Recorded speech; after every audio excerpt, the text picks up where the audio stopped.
Good evening, everyone, and welcome to tonight's CPL Game of the Week and this Flow Sports presentation of Coastal Clean League Baseball here on Flow Sports.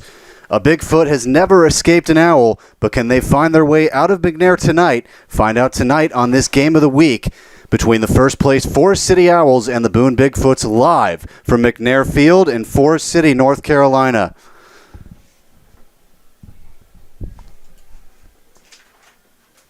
Jacob Brown with you as we present to you tonight's Forest City Owls pregame show. The Owls are coming off a 6-3 victory on the road versus the Bigfoots last night to maintain their position atop the CPL West with a 9-3 record. 3 of those wins come against the Boone Bigfoots on the road, where the Owls are undefeated. The Owls are 3-0 on that road and look to transfer that success to McNair Field. G. Allen won CPL Hitter of the Night last night after driving in 4 runs in 4 at-bats, adding a walk as well. On the pitching side, Austin Hundley had his best start of the season, going 6 innings with 1 earned run allowed. Colton Hunt was solid once again, converting his 3rd save in 3 opportunities.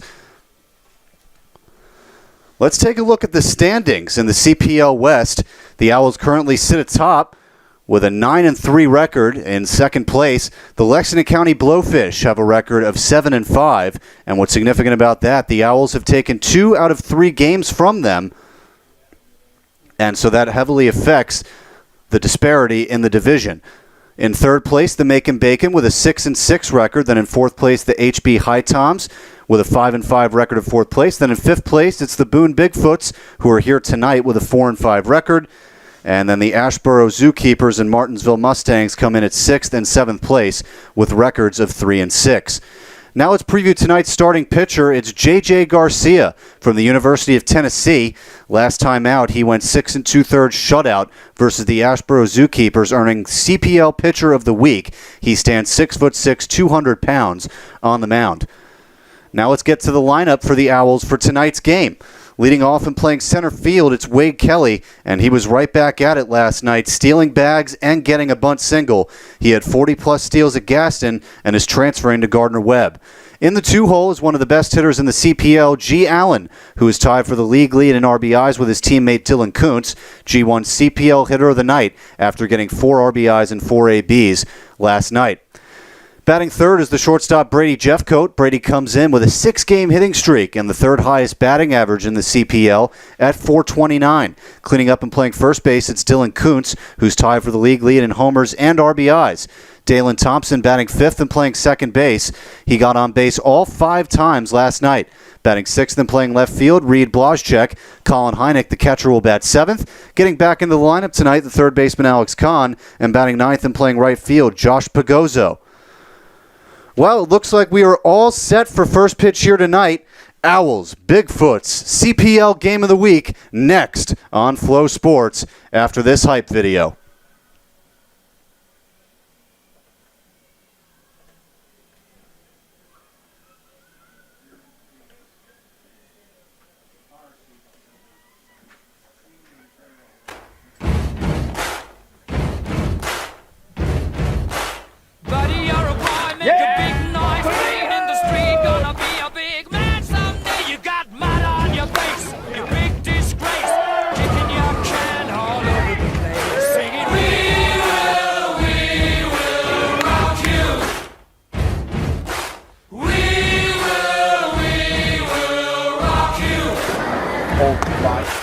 Buddy, you're a young man, hard man, shouting in the street. You're gonna take on the world someday. You got blood on your face, a big disgrace, waving your banner all over the place. We will rock you. Sing it out. We will rock you.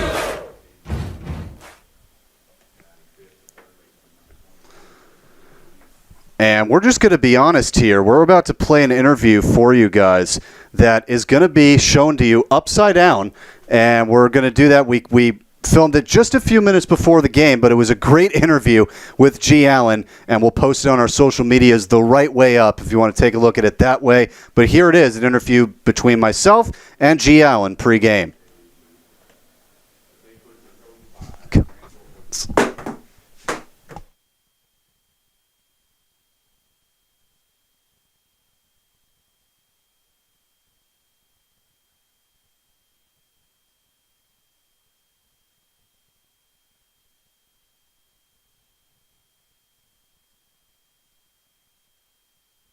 That's all you can control up there is hit the ball hard and hope. 3, 2, 1, go. Hello, everyone. Joined here with G. Allen, who's been red hot at the plate for the Forest City Owls. Now, G, you're in the top of the leaderboards in terms of base hits right now.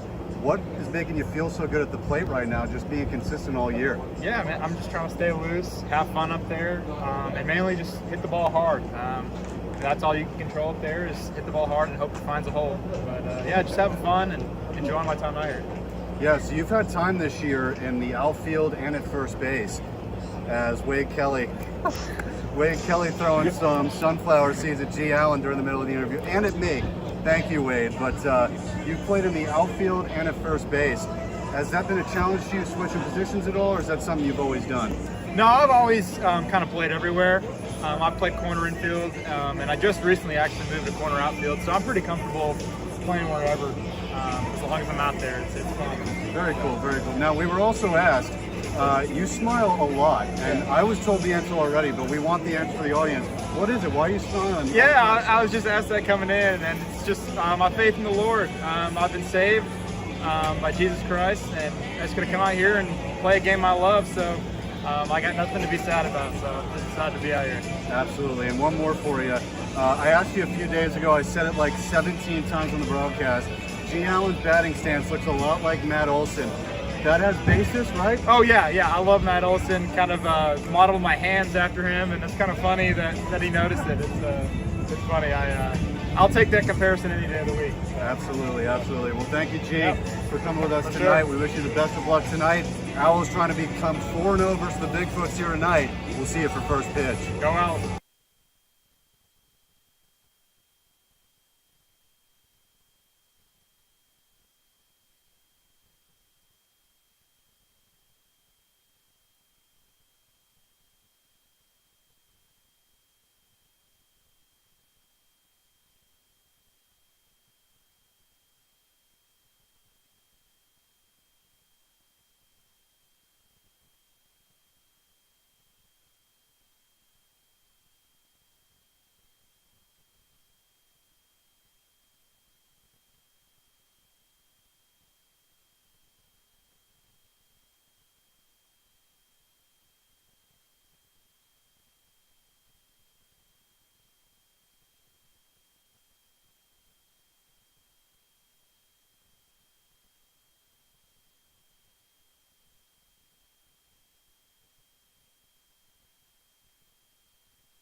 And we are getting set here in Forest City, North Carolina for the CPL Game of the Week between the Boone Bigfoots and your Forest City Owls. Jacob Brown with you. Here's the Owls look to remain undefeated against the Bigfoots. 3-0 against them this season. And we hope you enjoyed that wacky interview to start with G. Allen. Came in upside down. I guess that's a weird way to start, but you know, we got to get it in there for G. He's been red hot to start the season.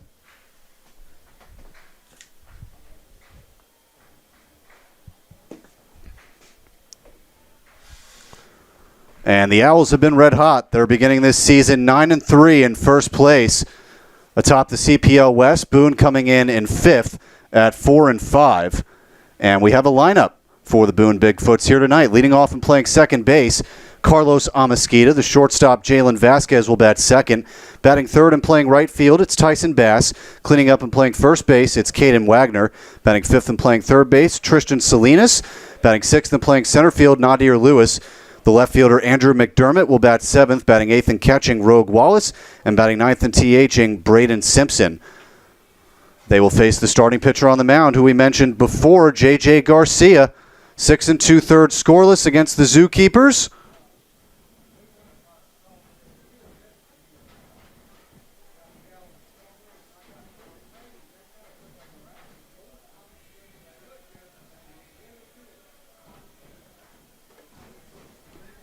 And now let's take a look at your Forest City Owls defensively tonight.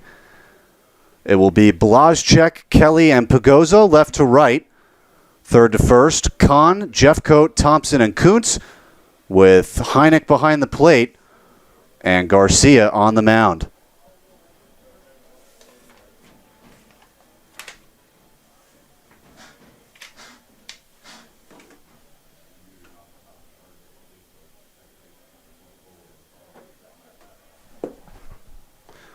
So here we go. Carlos Amasquita to lead it off. Lefty second baseman.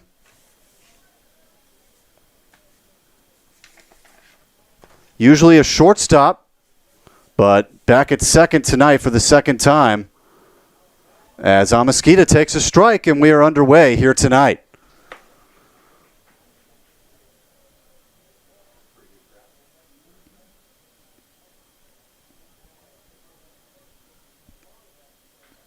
The 0-1 chopped fair territory, one hop to the first baseman Kuntz.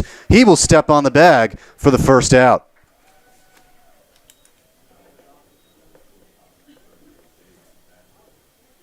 So a quick first out.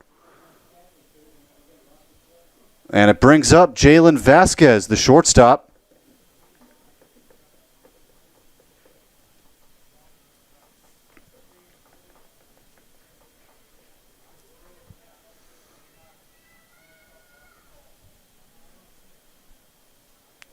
Standing from the left side of the plate and a ball upstairs, 1-0.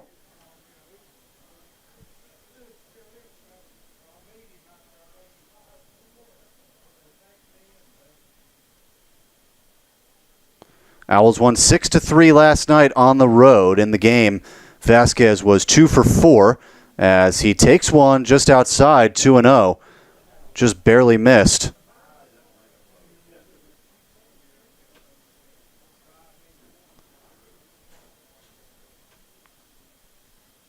JJ's pitch repertoire includes a fastball and a slider. There's that fastball, swing and a miss, away and high, 2-1.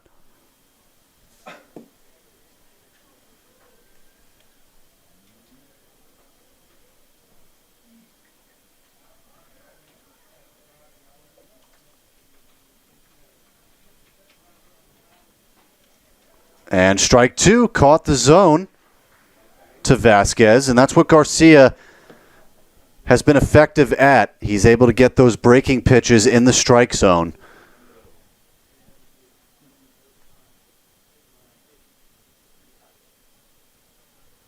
The 2-2, fouled straight back. Another fastball.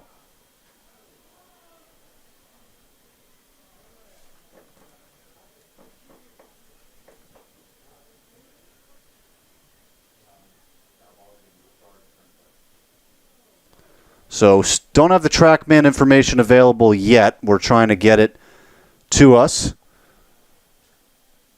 Swing and a miss, strike three. And that's the first strikeout for Garcia. We might be seeing a lot of those tonight. He had 9 against the Zookeepers on the road last time out. And it brings up Tyson Bass, the right fielder. Bass last night was 0 for 3 with an RBI, hitting .286 on the season. Righty stepping up to the plate.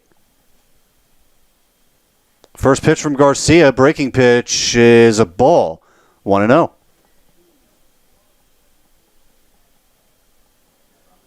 Garcia working quick.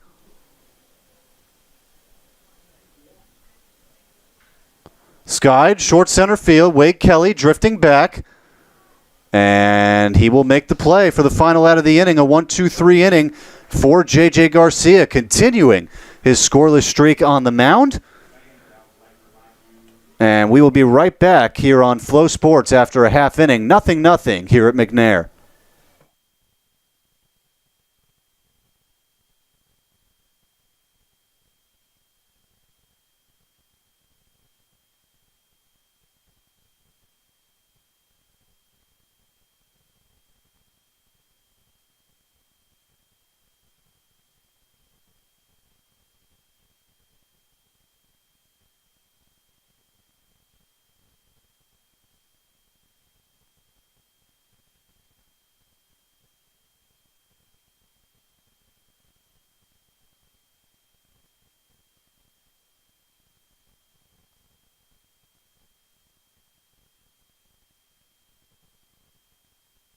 Owls fans, you'll love the crack of the bat and the crunch of Uncle Ray's chips, the official potato chip of the Forest City Owls.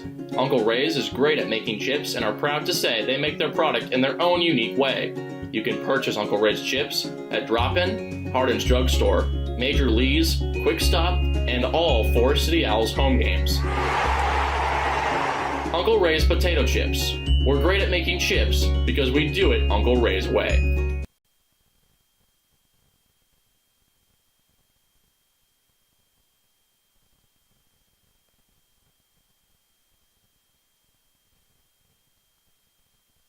If there's anything better than getting your go-to order from McDonald's, it's getting it for less in the McDonald's app.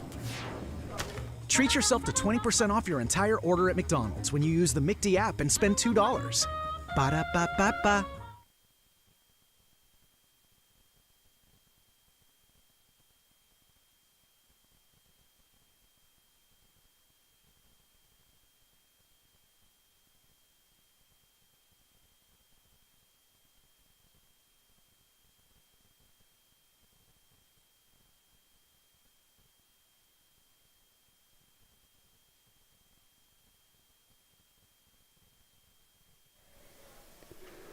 We are back here in the bottom of the first inning on Flow Sports for the CPL game of the week between the Boone Bigfoots and your first place Forest City Owls. Jacob Brown joined with you as we get going on this Forest City Owls starting lineup tonight.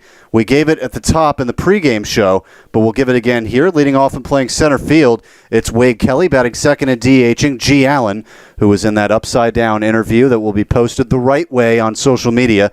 Batting third and playing shortstop, Brady Jeffcoat. Cleaning up and playing first base, Dylan Kuntz. Batting fifth and playing second base, Dalen Thompson. The left fielder, Reed Blazchek, will bat sixth. Colin Heineck, the catcher, will bat seventh. Batting eighth and playing third base, Alex Kahn. And batting ninth and playing right field, it's Josh Pagozzo. Wade Kelly getting set here. Made a few nice plays in center field last night. First pitch taken for a ball, and we're underway to start the inning.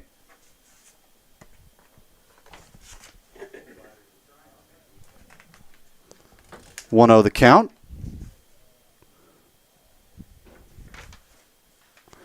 Ball is hit off the glove and trickled out into right field for a hit. So that's a leadoff single for Wade Kelly, and it will bring up G. Allen.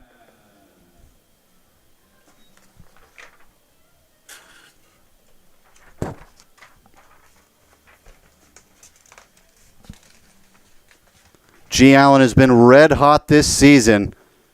We interviewed him before the game, and he talked about it. Wade Kelly on first base. He's going already. Swing and a miss, strike one, and Kelly takes second already. Throw goes into center, and he'll get to third. So now nobody out and a man on third base.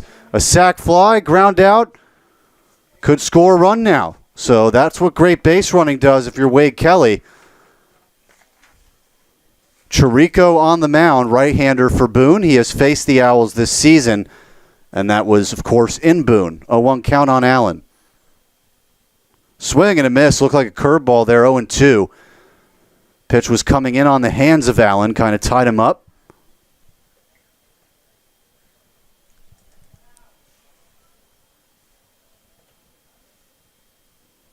The 0-2 in the dirt. Nice block.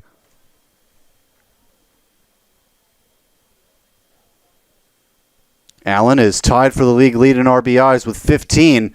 This would put him on top.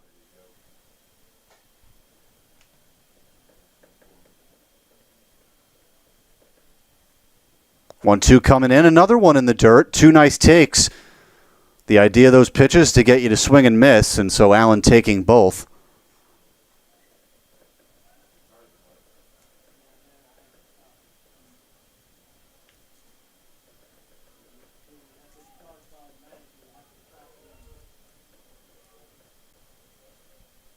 And the 2-2 again. Chopped foul, and if that had been held onto, that could have been strike three.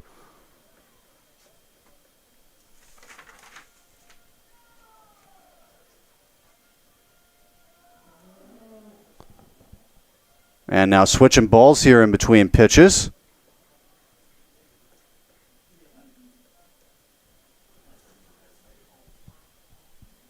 G. Allen had 4 RBIs in his first 4 at-bats yesterday to take him from 11 to 15 and tie him with Kuntz. 2 of them were sac flies.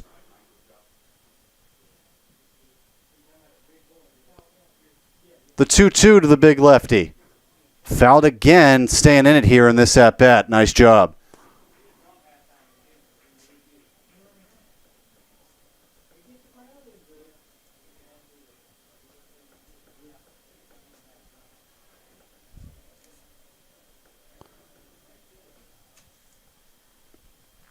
And the 2-2. Breaking pitch, another nice take by Allen. That one broke late and had some rising action to it. He was able to lay it off. Count now full. Man on third, nobody out. 0-0 here in the bottom of the first inning on this CPL game of the week. Allen swings and misses on a breaking pitch that was wrapping him up inside. 1 away. That's the first strikeout for Chirico on the night. Bringing up Brady Jeffcoat, longest active hitting streak on the Owls. Now it's 6 games. Hitting .429 coming into this one. That's good for third in the CPL. Runner on third, 1 out. Owls don't want to blow it. Trying to get the run home, and it doesn't look like they will. This one hit deep to center field. It's going to go off the wall. Kelly will score easily. Rounding second, going to third is Jeffcoat. He'll slide in there safely. The throw was wild. He would have had to stay at third regardless. That's an RBI triple for Brady Jeffcoat, extending that hitting streak to 7, and the Owls take a 1-0 lead. Brady Jeffcoat showing that speed around the bases. Almost went out of here. If it had just been a little bit higher, it hit that wall on no bounce. Nadir Lewis as well. Not saying he should have caught that ball, but it was definitely within range. He didn't seem to know where that ball was. Turned the wrong way initially. So now it'll be a runner on third, 1 out again, this time for Dylan Kuntz. And a curveball looped in there, strike 1.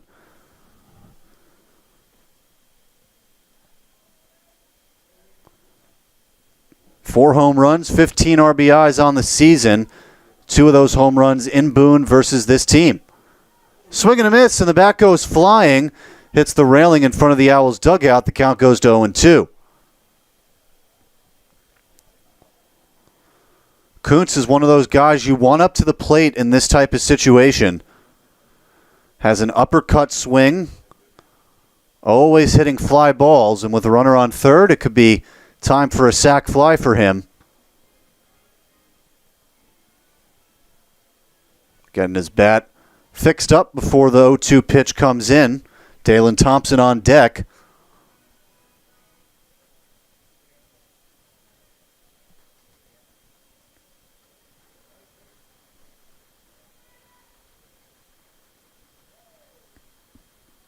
And the 0-2. Grounded to second. 1 hop to Amasquita. Run scores. It's an RBI ground out for Dylan Kuntz. The Owls take a quick 2-0 lead. And just a nice job by Kuntz there. Getting the run in. Not trying to do too much. And now Dalen Thompson stepping up. As we mentioned in the pregame, reached base all 5 times in Boone last night. 3 walks and 2 singles. Thompson fouls this one back on the first pitch, 0-1. From Campbell University, was part of the team that went to the tournament with Campbell, but they are now eliminated, not playing in the tournament. Yesterday, Florida beat Virginia in a comeback victory.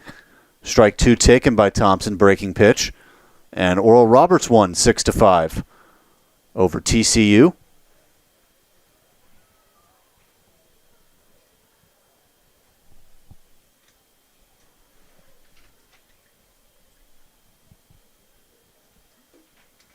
And the 0-2. In the dirt, bounces up there, ball 1. Thompson, certainly a guy who can steal bases, took 3 on 4 attempts last night.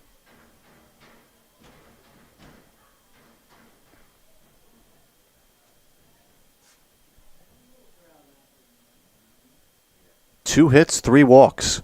Thompson, ground ball to third, a high hop. Throw to first, a long throw is in time for the final out of the inning. But the Owls take a 2-0 lead on an RBI triple by Brady Jeffcoat and an RBI ground out by Dylan Kuntz. 2-0, and we'll be back for the top of the second inning here on Flow Sports.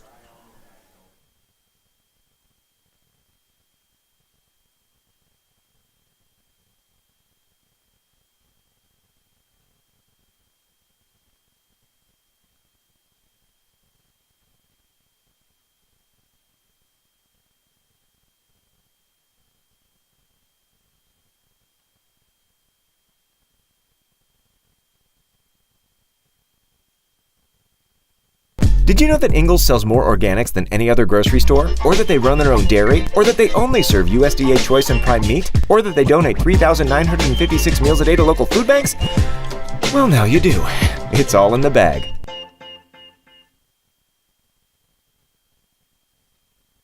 Hello, Rutherford County. Probably the most important thing for you to know is that we are all proud sponsors of the Forest City Owls baseball program here in Rutherford County. But also, we'd like you to remember that at Friendship Automotive in Forest City, maybe the most important thing is that we have lifetime powertrain warranty on new and used vehicles. Remember, at Friendship Automotive in Forest City, we've got Chrysler, Jeep, Dodge, Ram, Nissan, Chevrolet, GMC, and Buick. Go Owls! At Ingles, we're proud to partner with Area Athletics. From Little League to the pros, college tournaments to high school heroes, it's all in the bag. He could go all the way! Yeah! Ingles, low prices, love the savings.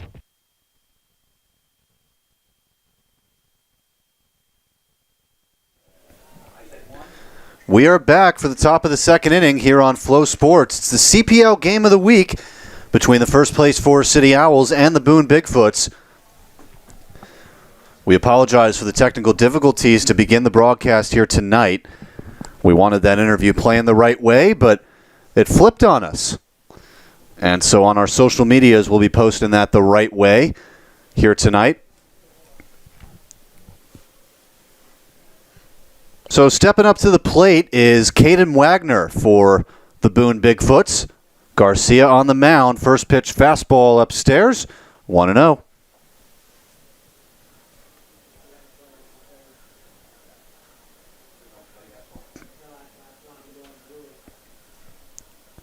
Wagner at first base tonight, and a wave and a miss at a breaking pitch there, way out in front of that one. He was flying open on the swing.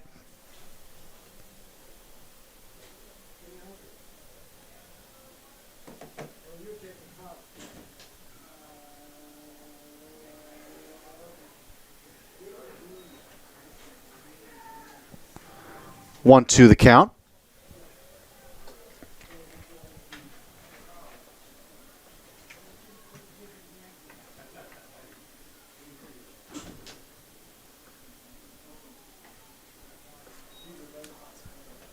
And that one outside, 2-2.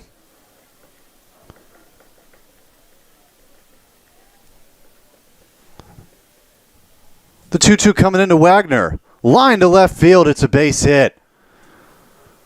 A nice hard hit ball off a breaking pitch there by Caden Wagner. First hit of the night for Boone. And that's a nice way to start the inning if you're them. Brings up Tristan Salinas, the third baseman, wearing number 21. He's a lefty hitter.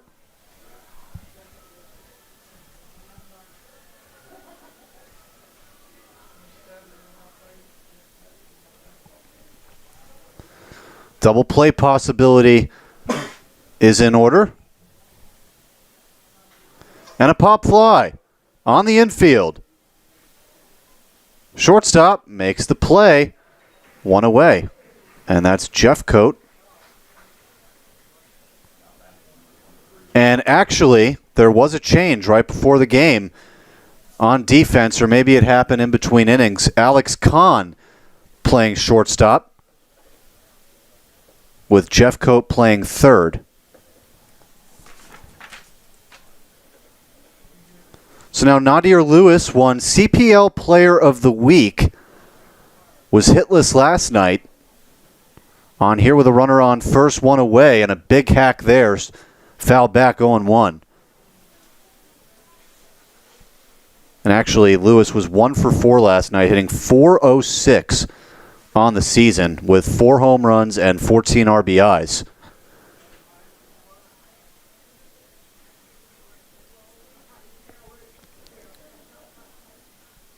The 0-1.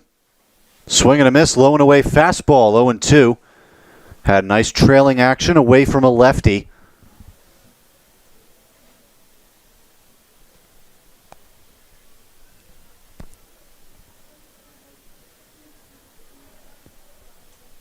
And the 0-2.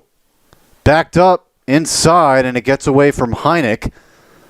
Likely a wild pitch, advancing the runner to second, as Heineck didn't get a glove on it.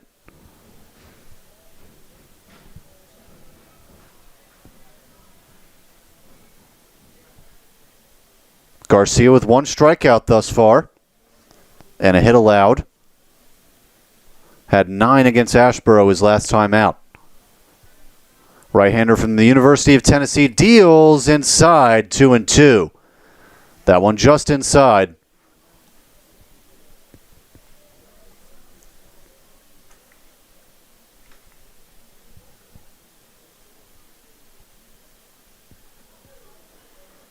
Two and two, runner on second. Top of the second, 2-0 Owls. Pitch from Garcia to Lewis. Skied high and foul. So count remains 2-2.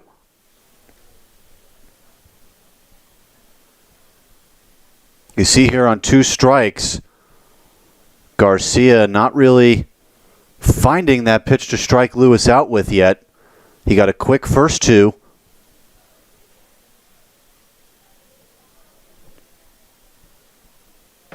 The 2-2. Another one backs him off the plate, and now the count is full. And Garcia, usually with runners on base, takes a little bit more time on the mound. Certainly using up that pitch clock.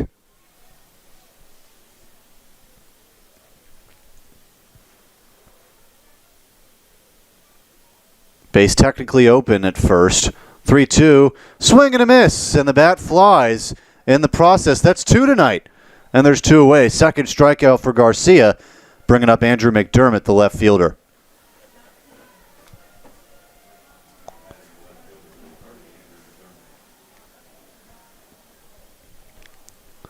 And this is where last night the Bigfoots faltered a little bit. The Owls didn't blow out the Bigfoots last night. It was a close game throughout. And with runners in scoring position, the Bigfoots weren't able to do much.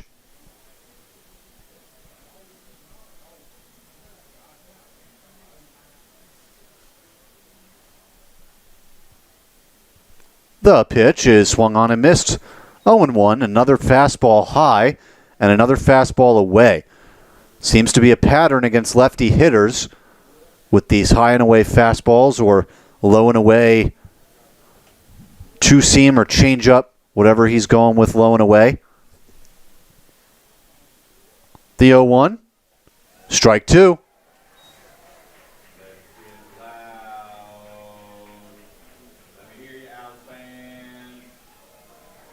Oh, and 2 outs.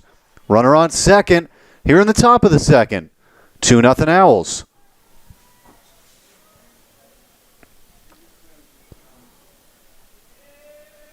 Garcia sets, fires, deals, swing and a miss, strike 3. Second K of the inning. Owls still lead 2-0 through an inning and a half. We'll be back for the bottom of the second right here on Flow Sports.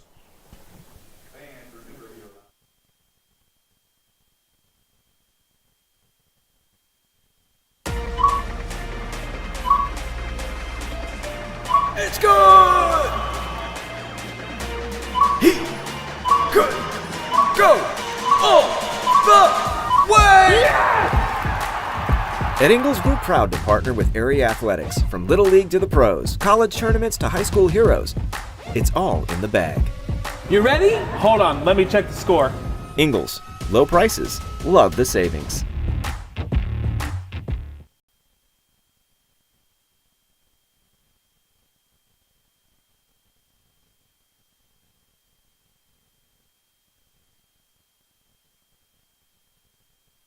At Ingles, we're proud to partner with Area Athletics. From Little League to the pros, college tournaments to high school heroes, it's all in the bag. He could go all the way! Yeah! Ingles, low prices, love the savings. Man, she throws like a girl. You got that right. Wow, she hits like a girl. You know it. Did you see that? She plays like a girl. All day. At Ingles, we celebrate the amazing women who show the world exactly what it means to throw like a girl, hit like a girl, play like a girl, and dream like a girl. Ingles, we're with you every step of the way. Hey Owls fans, here at Forest City Honda, we strive to make your experience with us the very best imaginable.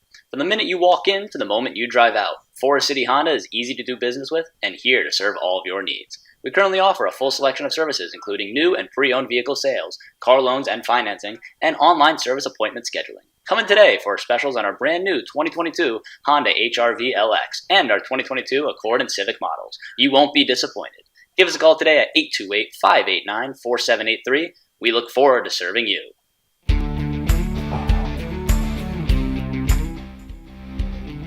Make Circle B Barbecue your next stop for barbecue, ribs, brisket, wings, and all your favorite sides.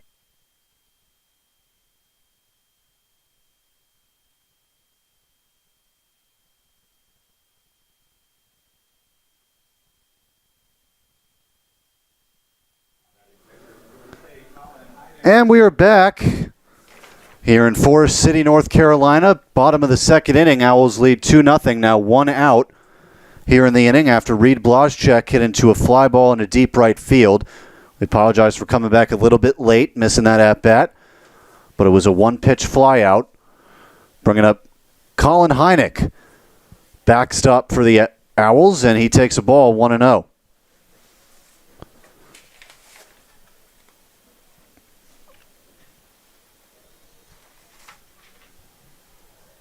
Want to know the count? Roped into left field. It will bloop in there for a base hit. A one-out single for Hynek. And it puts a runner on base for the Owls here in the second for the shortstop, Alex Kahn. Third hit for the Owls here tonight.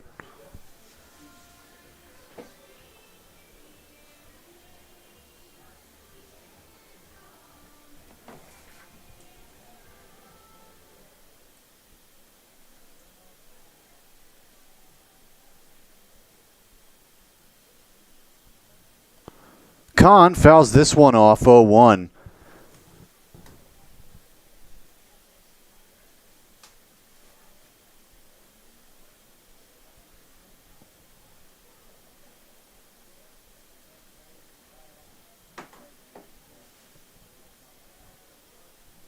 And a pickoff attempt is a no-go over there.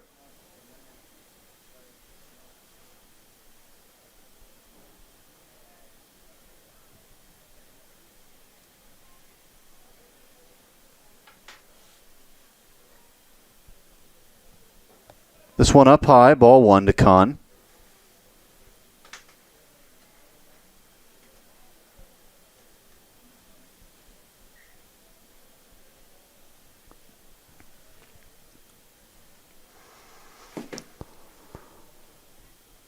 One coming in. There's that curveball snapped in there. Strike 2 from Chirico on the mound. Chirico worked pretty well in his last outing against the Owls, and it was towards the end where the Owls started to tag him a little bit, and then the bullpen fell apart after that. The 1-2, taken just outside, 2-2.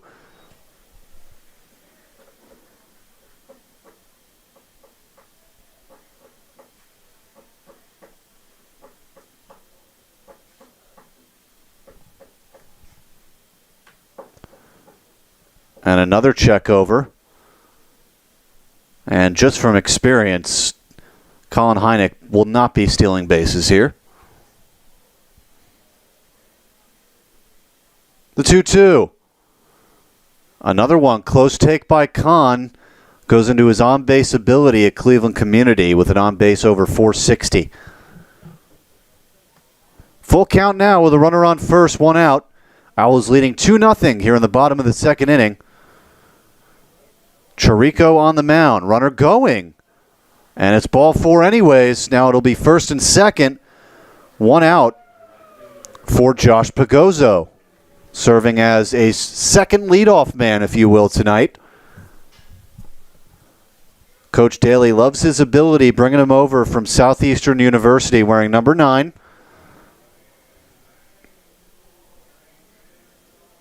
He hit over 350 with 13 home runs and over 50 RBIs. First and second, 1 out, the pitch, and a swing and a miss on a fastball, 0-1.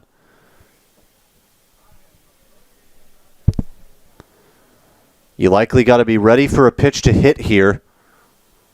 Chirico likely would be looking for contact, possibly on the ground here, trying to get out of it quick with a double play. And now Chirico with a step on, step off.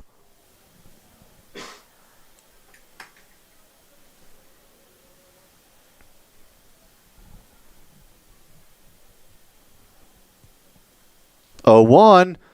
Another breaking pitch. That's got some break to it. Catches the zone inside, 0-2.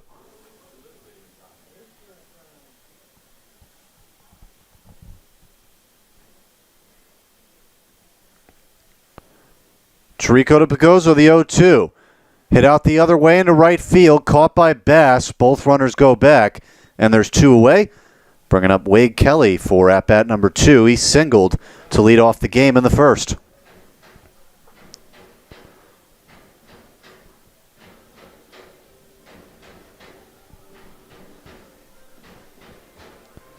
Wade Kelly had his first RBI of the season last night. Also hit his first double. Almost went out to left center field in Boone. First and second, 2 outs. The pitch popped up and foul, 0-1.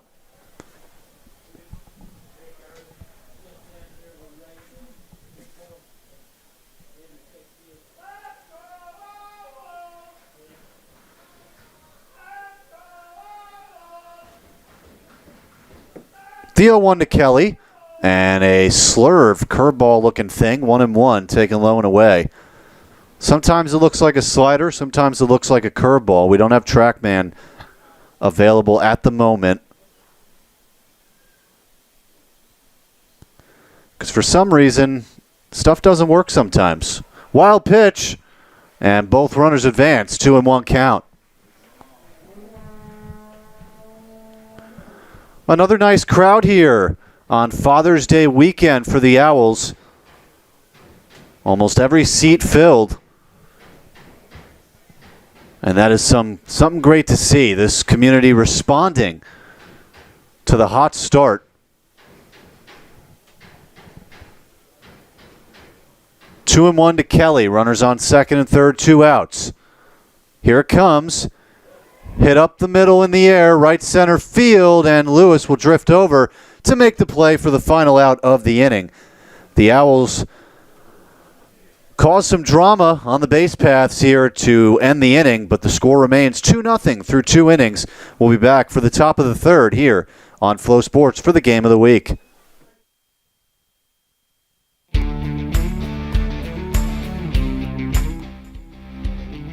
Make Circle B Barbecue your next stop for barbecue, ribs, brisket, wings, and all your favorite sides. Circle B also serves chicken for those that prefer. Got kids? Circle B also offers selections for your little ones. We also offer appetizers such as nachos topped with your favorite meat. Come see at Circle B Barbecue, located at 135 West Main Street, Spindale.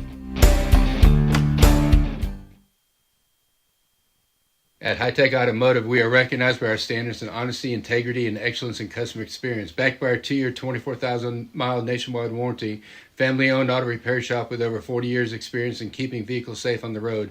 Since 2007, High Tech Automotive operates a full-service auto repair shop. Everything from oil changes, air conditioning, tires, alignment, brakes, engine transmission, time belts, and CD axles, and much more. If you're looking for an honest auto repair shop near you, look no further. High Tech Automotive is your one-stop automotive repair shop in Forest City.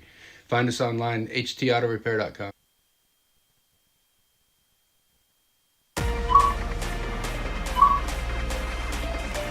It's good! He could go all the way! At Ingles, we're proud to partner with Area Athletics. From Little League to the pros, college tournaments to high school heroes, it's all in the bag. You ready? Hold on, let me check the score. Ingles, low prices, love the savings.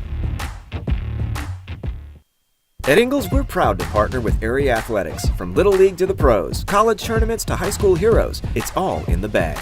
He could go all the way! Ingles, low prices, love the savings.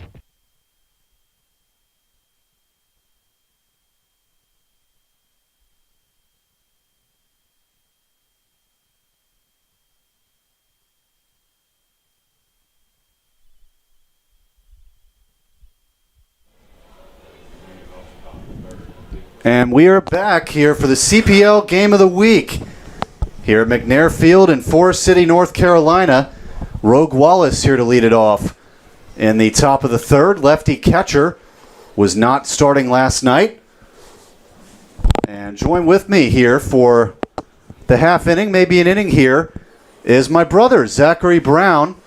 And he played some baseball of his own his whole life, and so he'll provide some nice analysis here. Made the trip all the way up with my dad for Father's Day weekend.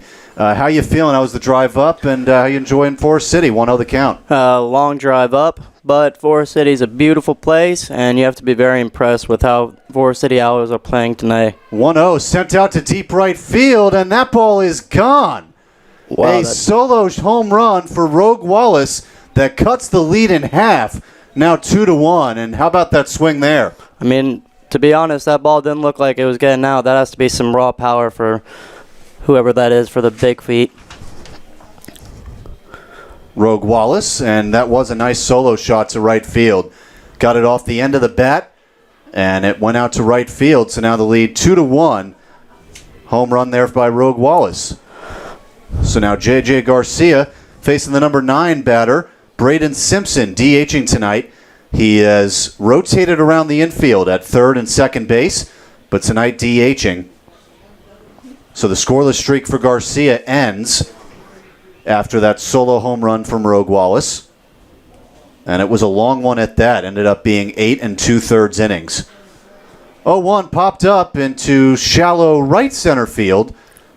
Pagozzo calls off Kelly. Right call there. Out number 1. So what are those balls like when it's kind of in between a center fielder, right fielder? I mean, as a baseball player, your shortstop and your center fielder are pretty much the captains of your field. Center fielder can kind of range wherever he wants to in the outfield, call his guys off as long as he thinks he can get there, and he did. Absolutely. It was a nice play there, tracking it down by Pagozzo. Bringing up Carlos Amezquita, 0 for 1. Grounded out very quickly to start this game. Takes a strike, 0-1. Have to be impressed that Garcia gave up that home run and came back and got a quick out here.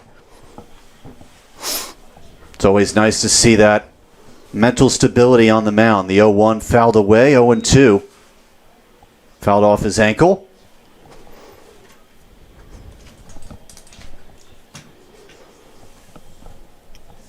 And here on 0-2, it'll be interesting. Does he keep going fastball, or does he go breaking pitch? The 0-2 backs him up in the dirt, 1-2. So it looked like a breaking pitch.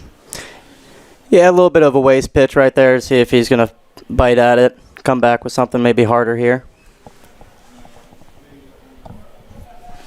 The 1-2 sawed him off, popped up to Kahn at shortstop for the second out. And those balls that jam you really can't do much with that. Great job by Garcia getting it on the fist, getting that second out of the inning. So now bringing up Vasquez, the shortstop, lefty hitter, who struck out in his first at-bat. And you said it after the first out, but 2 quick outs now after the home run. Yeah. And a swing and a miss, 0-1. That had to be a changeup. Looked a little bit like it. Can't really tell from up here. It's hard to tell when you don't have the TrackMan as well. 0-1. Ground ball to the shortstop, Kahn. Moves to his right, throws to first in time for the final out of the inning. The Bigfoots cut the lead in half with a solo shot off the bat of Rogue Wallace. We'll be back for the bottom of the third. Owls leading 2-1. At High Tech Automotive, we are recognized by our standards in honesty, integrity, and excellence in customer experience. Backed by our 2-year, 24,000-mile nationwide warranty, family-owned auto repair shop with over 40 years' experience in keeping vehicles safe on the road. Since 2007, High Tech Automotive operates a full-service auto repair shop. Everything from oil changes, air conditioning, tires, alignment, brakes, engine transmission, time belts, and CD axles, and much more. If you're looking for an honest auto repair shop near you, look no further. High Tech Automotive is your one-stop automotive repair shop in Forest City. Find us online, htautorepair.com.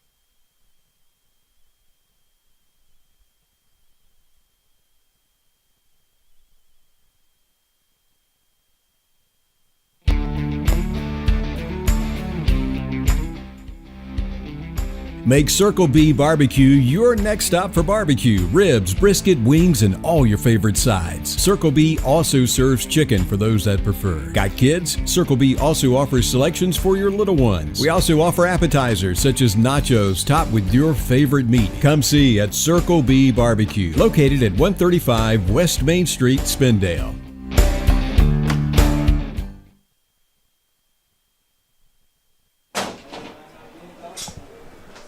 And we are back here in the bottom of the third inning on Flow Sports. It's the CPL game of the week between the Boone Bigfoots and your Forest City Owls. Owls currently leading 2-1 here at McNair Field in Forest City, North Carolina. G. Allen leading it off for his second at-bat of the night. Struck out in his first. Jacob Brown joined with my brother Zachary Brown here on the air. A special occurrence for the both of us here on Father's Day weekend.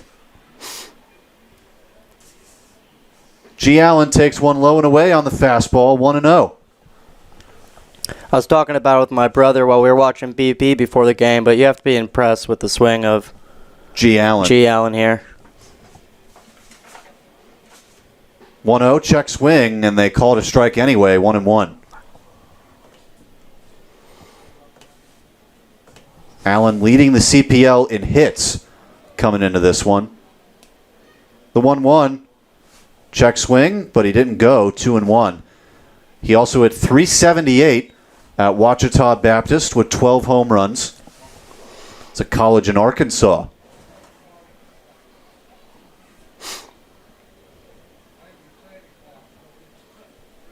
.2-1 is just outside 3-1, and there you see that good eye from Allen against Chirico here. Still on the mound, righty. 3-1 count here for G. Allen. Maybe be ready to pounce on something here.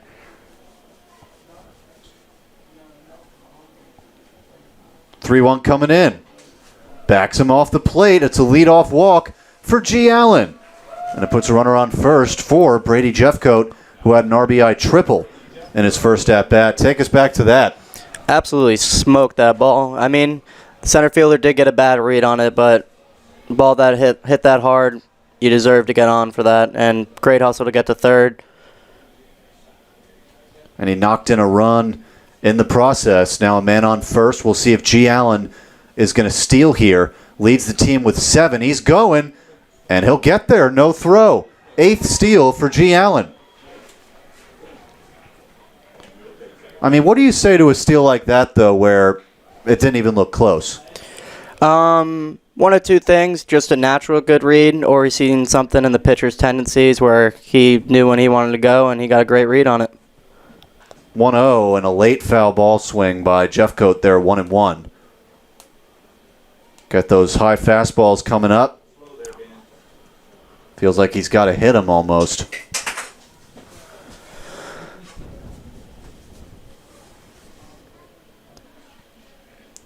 Jeffcoat now the third baseman. 1-1. Inside strike, 1-2.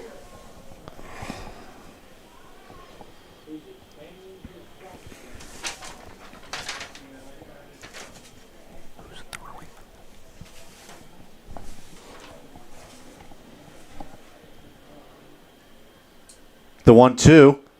Jeffcoat up the middle, base hit. Allen had to hesitate at first, which causes him to remain at third. That was a tough one there for G. Allen to read. I mean, you have to freeze on a line drive there. Can't risk getting doubled up just because you think you have a good read.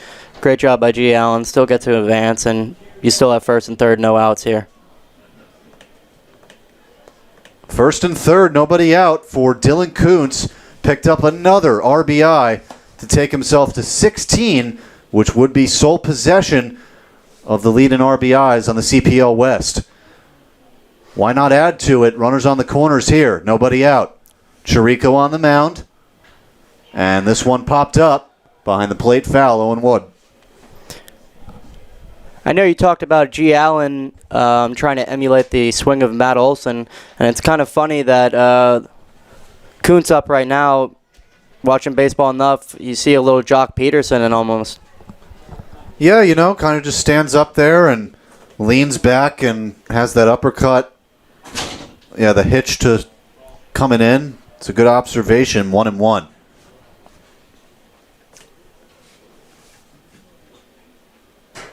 So now 4 hits on the board for the Forest City Owls tonight in this 2-1 ball game.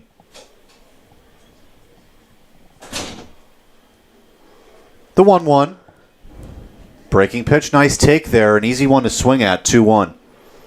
We're only in the third inning here so far, but I am beyond impressed by the at-bats that the Forest City Owls have put on. I mean, the takes that they have made are honestly incredible. These pitches haven't been bad by Chinzo, but they're just having great takes. Another one right there, low, 3-1. And it's easy on 2-1 to look for something you want to hit. Exactly. It's not one spot. You're not swinging. Hitters count, 3-1. Runners on the corners, no outs against Dante Chirico. Here it comes. And fouled. Just missed.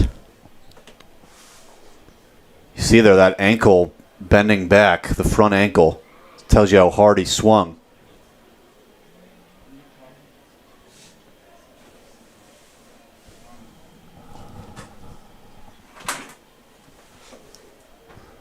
Check over, and he's safe.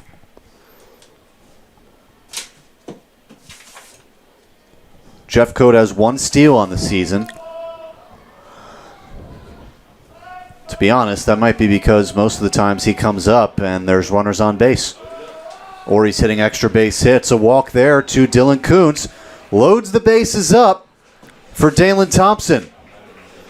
Can't say I agree with the decision on 3-2 with no outs and first and third to go on a slider. I mean, you kind of do have to challenge somebody in that situation. And Chirico only with 1 strikeout, so certainly with 2 strikes, not able to find that put-away pitch yet. Definitely has some good stuff, and he showed it and slashed here and there, but just seems to have some overall command issues tonight. Doesn't help that the Owls have already seen him twice now. So now it looks like just a meeting on the mound between Randall Ortiz and his pitcher, Dante Chirico. There is movement in the Bigfoot bullpen. Bigfoots bullpen. And Jacob, I don't know if I'm seeing this right, but he did not look too happy about that mound visit. Chirico, you're saying? Yeah, he did not look very happy.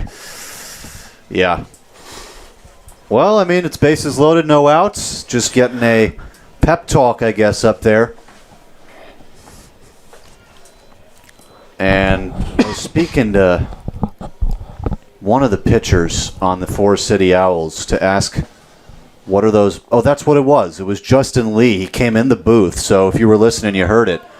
Drew Gillespie not present this weekend. He said pitching meetings on the mound with him. Very simple, but he always goes up to calm down. I'm sure the same thing was happening there. Bases loaded, no outs. First pitch swinging from Thompson, and a foul ball, 0-1. Late a little bit on the swing. Dalen Thompson, 5 for 5, getting on base yesterday. 3 times via the walk, 2 times on a base hit. The runner on first is Kuntz. Runner on second, Jeffcoat. Runner on third, Allen.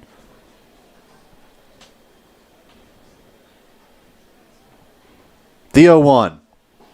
Strike 2. And is that one maybe you want to see a swing at?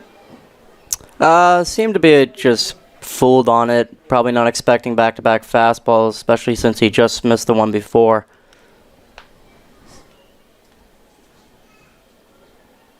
This could be a big out. Definitely changes the situation. The 0-2. Ground ball to the second baseman on Mosqueda. He bobbles it. Everyone's safe. Run scores. It's 3-1 Owls.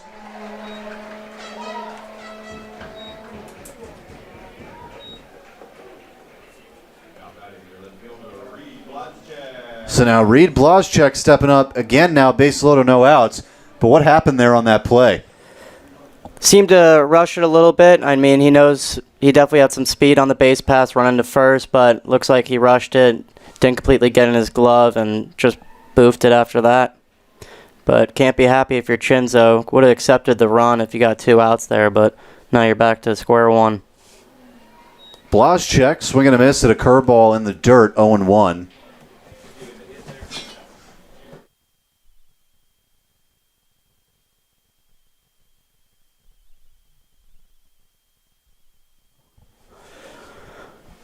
The 0-1 to Blazchek, swinging a miss, 0-2, looked like the same pitch.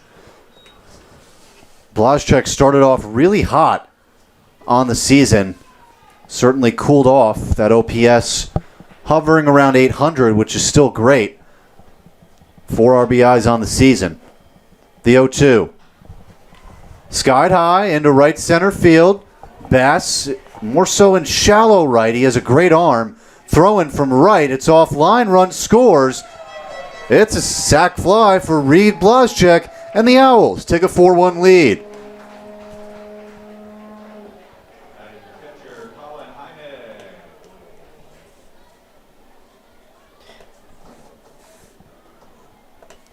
So a nice job there by Blazchek, able to lift it, get it in the air, bring a run home. Now first and second, 1 out for Heineck, who singled last inning. The Owls, more often than not, have had their way with the Bigfoots this season.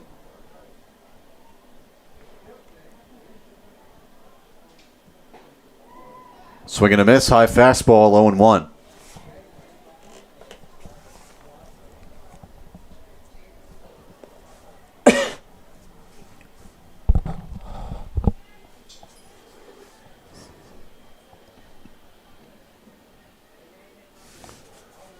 The 0-1 in the dirt, 1-1.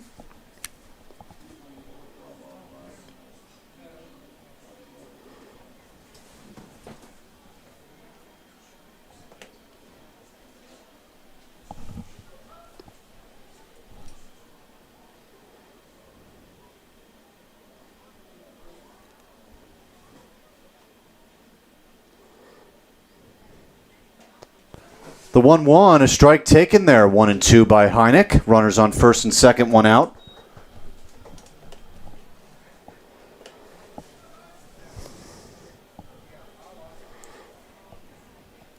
Obviously, Chirico's not happy with the way this inning has gone, but He needs to get out of this inning with just this deficit already, or it's going to be a blown-out game here soon.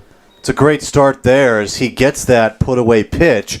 Second strikeout on the night, and there's 2 away here in the bottom of the third. 4-1 Owls. Now Alex Comm walking up first and second, 2 away. He walked in his first at-bat.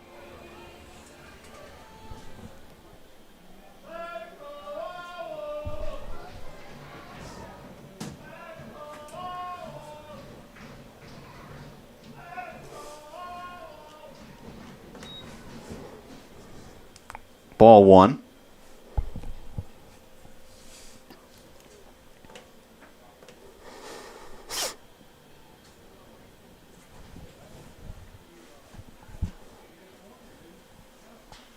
Kahn fouls this one right field, 1-1.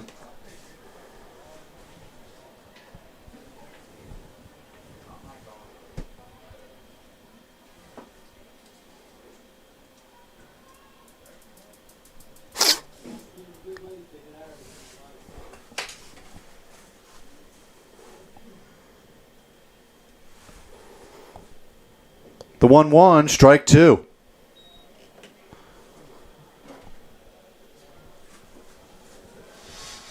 First and second, 2 outs. Runners on first and second, bottom of the third. Owls leading 4-1 here on the CPL Game of the Week. The 1-2 from Chirico in the dirt. Nice block by Wallace. 2-2. Beautiful block there by Wallace.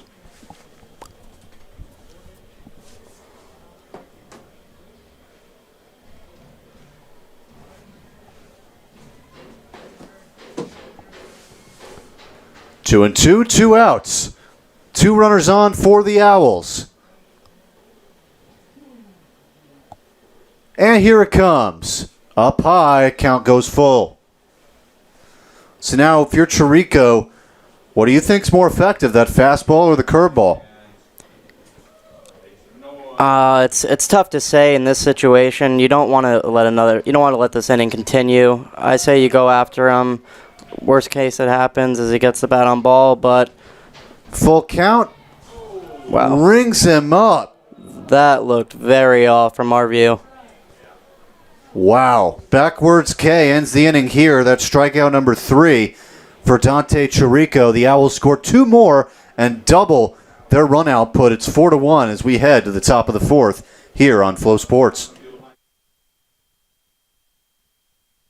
At High Tech Automotive, we are recognized by our standards in honesty, integrity, and excellence in customer experience. Backed by our 2-year, 24,000-mile nationwide warranty, family-owned auto repair shop with over 40 years' experience in keeping vehicles safe on the road. Since 2007, High Tech Automotive operates a full-service auto repair shop. Everything from oil changes, air conditioning, tires, alignment, brakes, engine transmission, time belts, and CV axles, and much more. If you're looking for an honest auto repair shop near you, look no further. High Tech Automotive is your one-stop automotive repair shop in Forest City.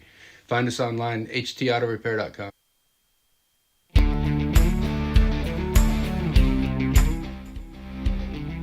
Make Circle B Barbecue your next stop for barbecue, ribs, brisket, wings, and all your favorite sides. Circle B also serves chicken for those that prefer. Got kids? Circle B also offers selections for your little ones. We also offer appetizers such as nachos topped with your favorite meat. Come see at Circle B Barbecue, located at 135 West Main Street, Spindale.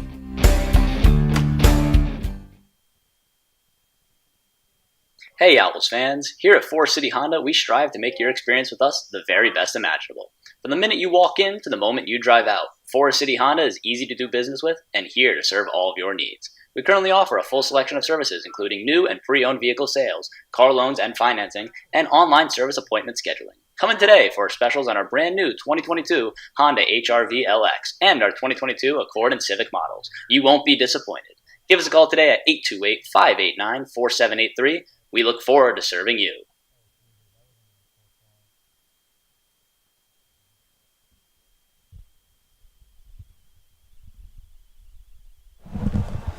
We are back. Top of the 4th inning beginning here. Owls lead 4-1.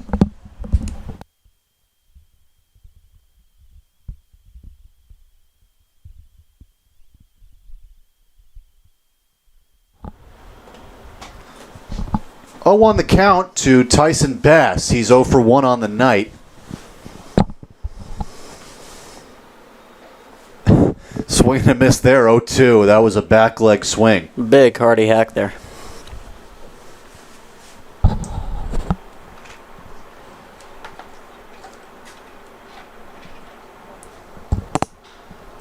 This one lunged at and hit to second base. Dalen Thompson goes to first. Nice speed down the line by Bass, but he's put out by about a step. One away. Way to stay calm and controlled there over there at second base. Yeah, and sometimes that serves him well, like it did there. Sometimes, though, he's had 2 errors on plays where they go to him and he's kind of just laying back instead of charging the ball. Yeah, sometimes you got to kill those extra hops. Staying back and eat you up sometimes. Unfortunately, no, from an experience of getting hit in the face in game because I'm laying back too much. 0-1 to the first baseman Wagner, who singled in his first at-bat. 1-1 count.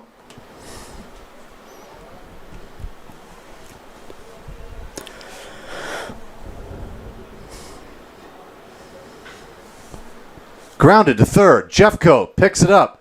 Throws to first in time. 2 away. And there were multiple factors into that play. That wasn't a normal routine grounder. No, great way to eat that up. Hard hit ball, stay in front, did everything he could. Bringing up Tristan Salinas. 0 for 1 with a pop out to shortstop. 2 away.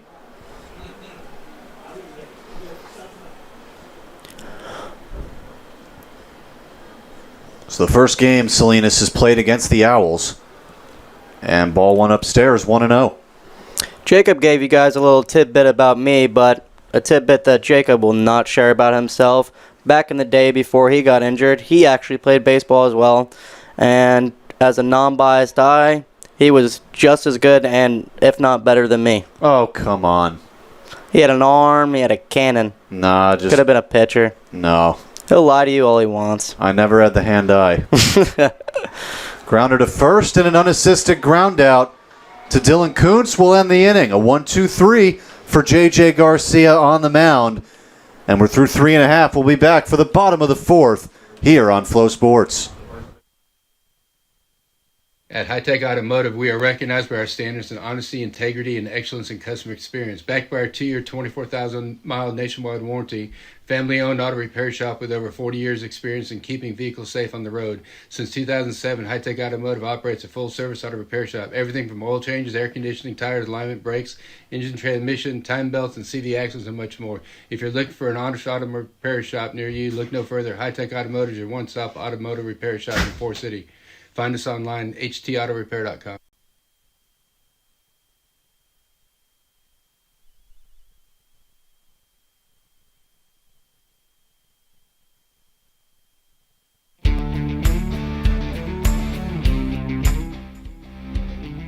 Make Circle B Barbecue your next stop for barbecue, ribs, brisket, wings, and all your favorite sides. Circle B also serves chicken for those that prefer. Got kids? Circle B also offers selections for your little ones. We also offer appetizers such as nachos topped with your favorite meat. Come see at Circle B Barbecue, located at 135 Hey West. Owls fans, here at Forest City Honda, we strive to make your experience with us the very best imaginable. From the minute you walk in to the moment you drive out, Forest City Honda is easy to do business with and here to serve all of your needs. We currently offer a full selection of services including new and pre-owned vehicle sales, car loans and financing, and online service appointment scheduling. Come in today for specials on our brand new 2022 Honda HR-V LX and our 2022 Accord and Civic models. You won't be disappointed. Give us a call today at 828-589-4783. We look forward to serving you.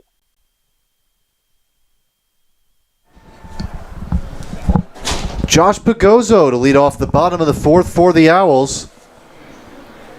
As George Hooper waving to us. Host family.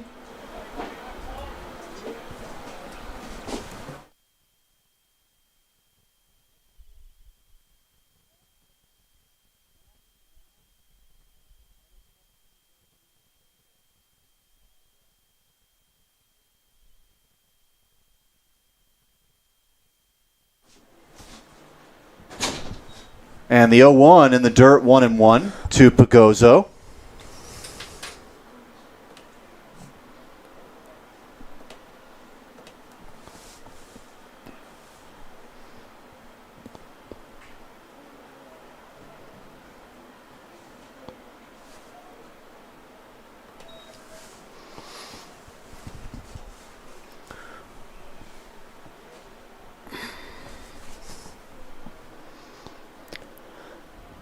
Can't help but not think if you're Chorizo how you could have possibly still gotten out of that last inning with just giving up a run if there wasn't for that error.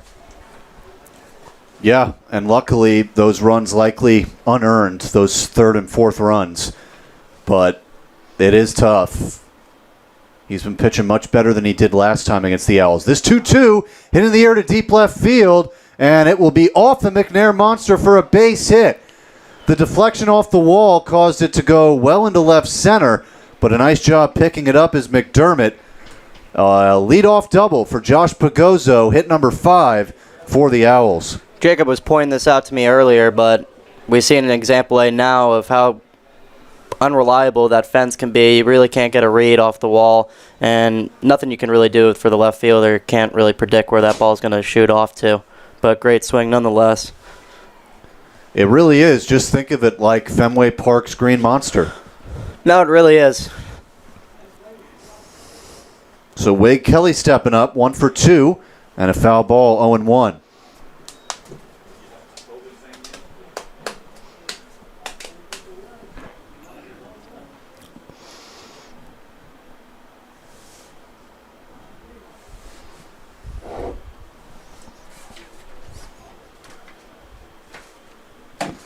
Oh, 0-1 is a curveball, high and away, 1-1.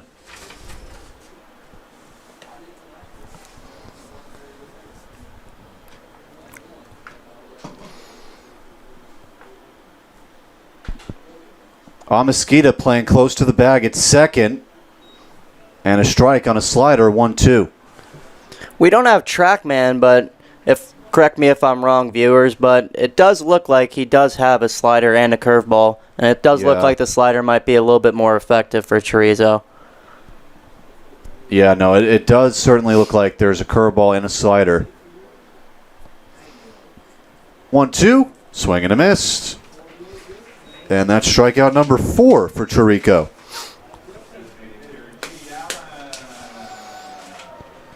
Here comes G. Allen, trying to extend his hitting streak. Baby Matt Olson.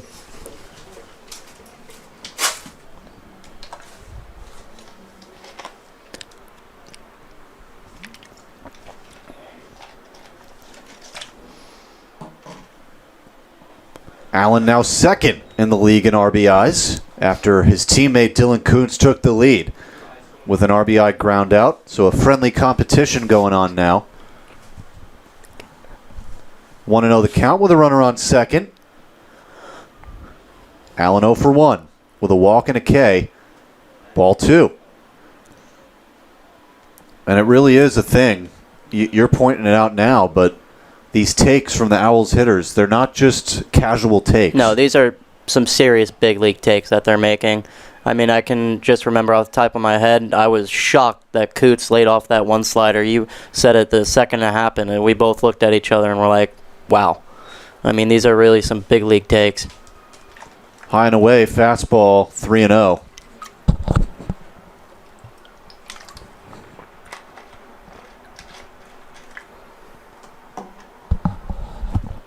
We'll see if he gets the green light.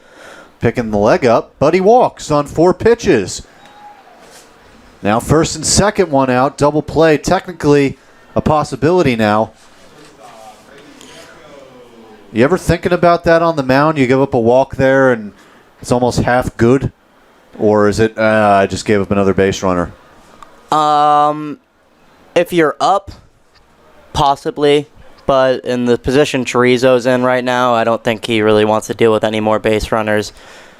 Especially when the defense, already 2 errors on the night, really aren't backing him up. Can't really rely on a double play ball right here, but he's definitely going to try and probably pitch to a ground ball. Low and away fastball to Jeffcoat, 1-0. Jeffcoat 2 for 2 with an RBI triple and a single up the middle. That means he's a double and a homer away from the cycle. He has 1 homer on the season. He's also doubled as well. Triple, one of the hardest ones to get. And a conference on the mound. But if anything, this is the field to get a triple, like we were talking about earlier with these walls. I mean, you really don't know for an outfielder where that ball is going to careen off to.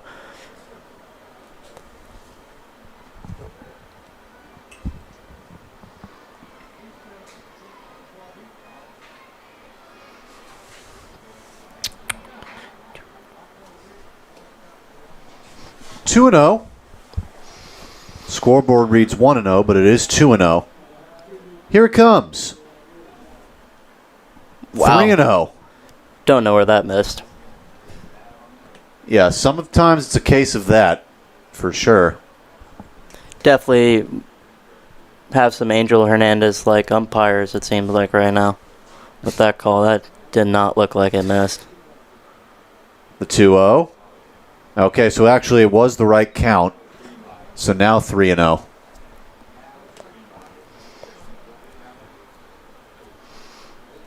Bottom of the 4th inning. Owls leading 4-1 over the Boone Bigfoots here on the CPL Game of the Week. And another 4-pitch walk, 2 in a row. That means 8 consecutive balls. Just pimp that walk. Tim Anderson style.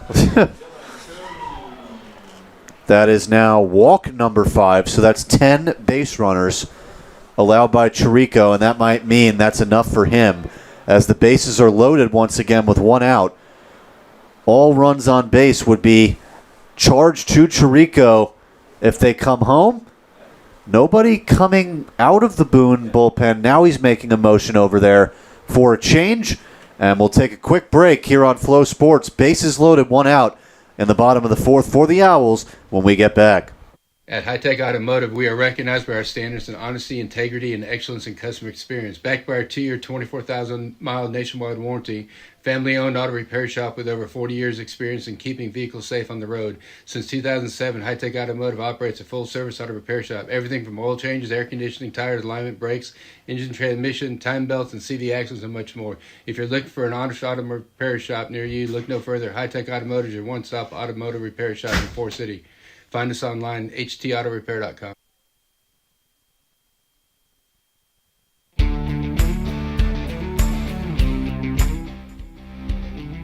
Make Circle B Barbecue your next stop for barbecue, ribs, brisket, wings, and all your favorite sides. Circle B also serves chicken for those that prefer. Got kids? Circle B also offers selections for your little ones. We also offer appetizers such as nachos topped with your favorite meat. Come see at Circle B Barbecue, located at 135 West Main Street, Spindale.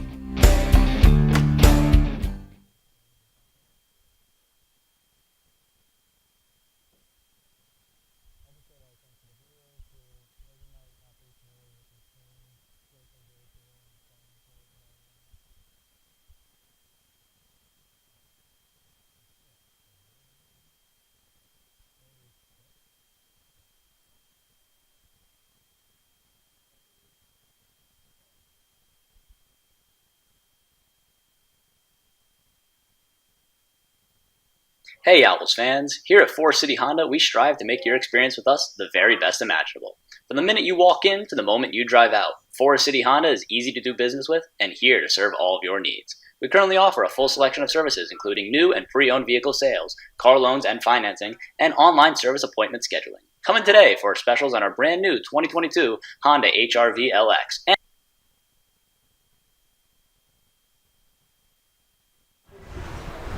We are back. Bases loaded, 1 out against the guy you don't want to face in this situation.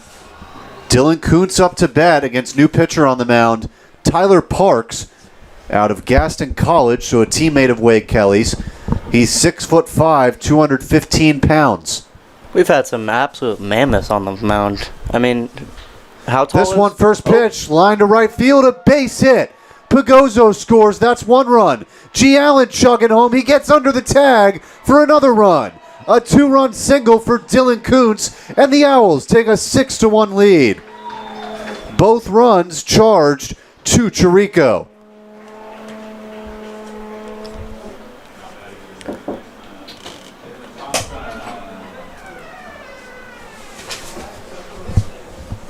So a 2-run single by Dylan Kuntz through the hole on the right side. And it's 6-1. Now runners on the corners, 1 away. Now 6 hits on the board for the Forest City Owls. For Dalen Thompson. Takes a breaking ball upstairs, 1-0.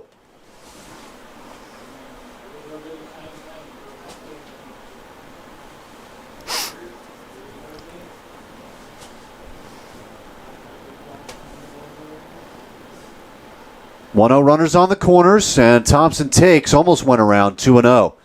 But what you see there from Kuntz on the RBI single? I mean, obviously looking for one pitch and one pitch only there, and he pounced on it immediately and did some quick damage. The 2-0. Jammed him again. Sky to right and fouled into the Owls bullpen, 2-1. It's got to be a tough situation coming in, bases loaded. Yeah, can't be happy coming into a situation like this. I mean, there really is no answer, especially coming in with no outs. Or 1 out, excuse me. Thompson grounded into an E4 that scored a run last time up, 2-1. And a strike, 2-2. I'm not very familiar with the singular players themselves, but Jacob, do we have a steal threat over at first? Potentially? Well, I mean, Dylan Kuntz, you wouldn't think so, but he has 3. Seems to be toying with him. 2-2 taken for strike 3. First strikeout for Parks. And for Thompson, what are you thinking there in terms of what he should be looking for in the at-bat? I mean, 2-2, you really can't be looking at anything that's that close. I mean, from our viewership, it was right on the black there. So now Reed Blaszczak had a sac fly last time up. And a first pitch taken there, strike 1. And what do you think, swing or take on first pitch? It's hard to say. When you have a new reliever coming in, some batters, they like to pounce on something early, and some people, they want to see a first pitch to kind of get more of their timing in real life. Yeah, real life time. This time, though, swings at 1 out of the strike zone, same movement. No, it's definitely a deadly slider or sweeper, whatever that is he's throwing. It's got some great RPMs to it. There it is again, taken for strike 3. That is a filthy pitch. Both outs made by Parks are strikeouts, both looking, and that will end the inning. But the Owls able to score 2 more on a 2-run single by Dylan Kuntz. Kuntz extends that RBI lead. We'll be back in the 5th. 6-1 lead for the Owls on the CPL Game of the Week. It's good! He could go all the way! At Ingles, we're proud to partner with Area Athletics. From Little League to the pros, college tournaments to high school heroes, it's all in the bag. You ready? Hold on, let me check the score. Ingles, low prices, love the savings.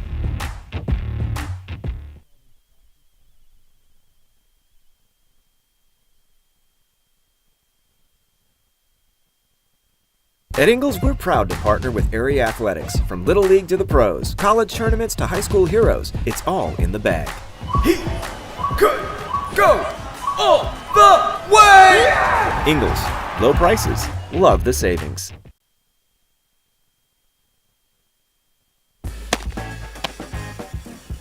Man, she throws like a girl. You got that right. Wow, she hits like a girl. You know it. Did you see that? She plays like a girl. All day. At Ingles, we celebrate the amazing women who show the world exactly what it means to throw like a girl, hit like a girl, play like a girl, and dream like a girl. Ingles, we're with you every step of the way.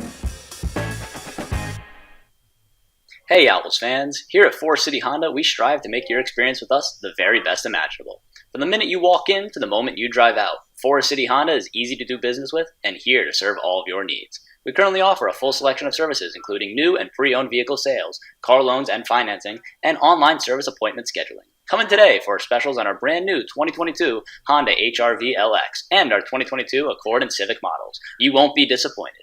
Give us a call today at 828-589-4783. We look forward to serving you. We are back. Nadir Lewis stepping up.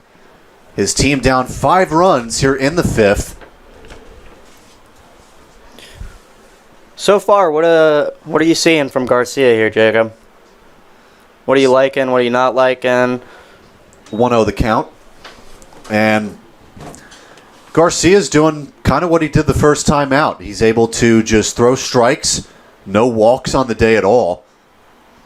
And so he's had limited jams. In terms of 1, 2, 3 innings, he's had 2 of them out of the 4. And so that's what you want to see. Just consistently throwing strikes, no walks, only 1 run in an extended period of time now. And you said it earlier, too, the way he came back from giving up that home run. And a ground ball, right side, and under the glove of Dalen Thompson. I'm sure they'll give that one a hit, and they will. So 3rd hit of the day for the Bigfoots. If we are being honest on that play, though, you can't technically give him an error because he didn't get the glove on it, but right. That didn't look like the best effort put forward. I mean, you got to lay out for that ball.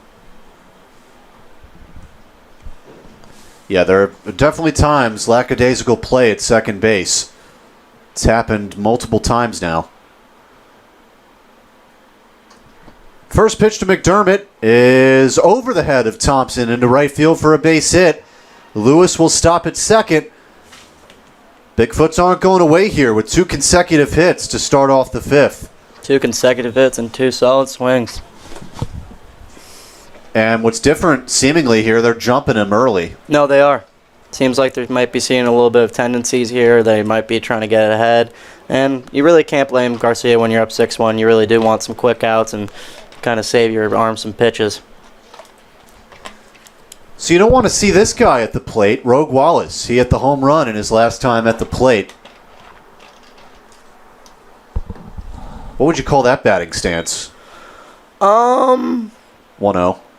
Very open, but some guys like that because a lot of guys who are open usually had not all times, but maybe had problems when they were closed. So it might be just him kind of making sure that he's not overstepping himself and not being too closed. And a big swing on that one, 1-1. Looked like either a 2-seamer or a curveball, something like that. Looked a little bit like curveball, but as we said earlier, it really is hard to track from the view we have, especially without the track man.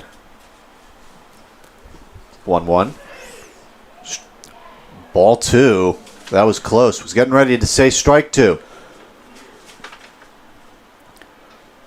Can't be mad if you're Garcia, though. You're not going to really get any help when you're up by 5 runs.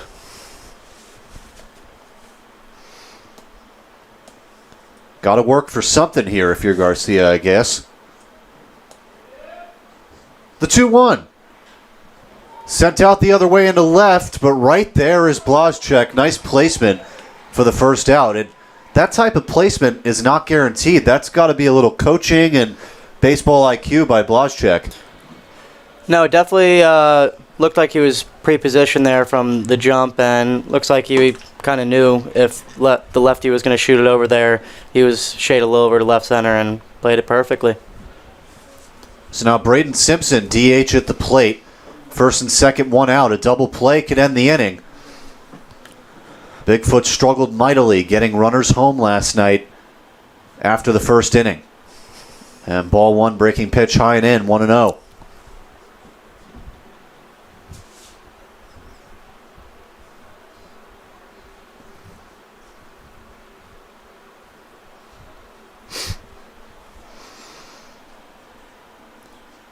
Could be really big for Garcia's confidence here if he can get out of a jam like this. First and second, no outs.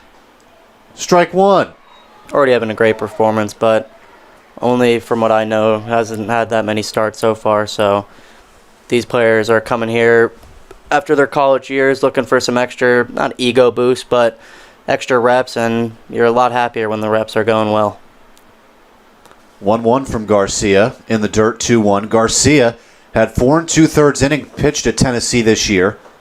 So coming to Forest City to build up that arm strength again for when he'll be used more in his sophomore season. Similar situation with Austin Hundley, who was redshirt before the season. And so these guys kind of just building their arms back up here in Forest City. After that block by Heineck.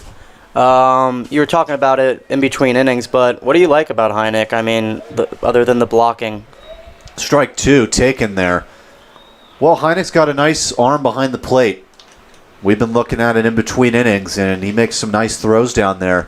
Ironically, though, Micajah Wall has been presented with most stolen base attempts. Wow. So Heineck really, we haven't seen him get tested that much. Can't really provide much there as the 2-2's fouled back. But nice job blocking, too. Nothing getting past him from Georgia State.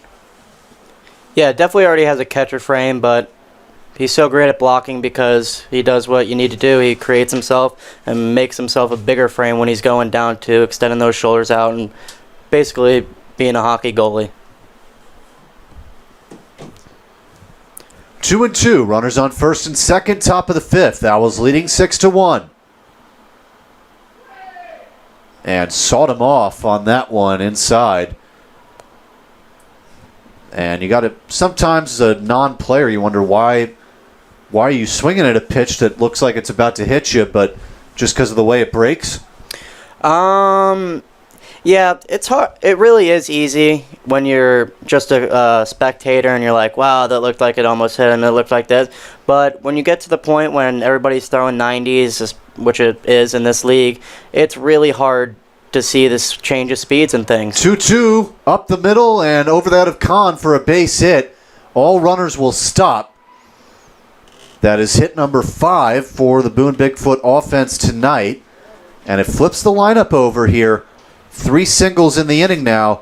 Carlos Amasquita, the leadoff man, will step up with the bases loaded. So lefty at the plate here. We've kind of been looking at the pitch mix for Garcia. What are you going with here? Are you trying to jam inside? What's going on? You don't want to really elevate with your fastball. You want to stay down in the zone, kind of force them to hit something in the ground. It's a lot harder to do that when you're pitching up because it's really easy to elevate when the ball's already up. Garcia full windup and a swing and a miss at a high and away fastball by Lewis, 0-1. Excuse me, by Amasquita, 0-1. Amasquita 0 for 2 on the night. Was looking at Lewis's name at the same time. Garcia going from the full windup with bases loaded. Doesn't need to go from the stretch. 0-1 high and away, 1-1. Garcia is seeming a little frustrated. Command doesn't seem like it was in the first 4 innings, but let's see if he gets out of it.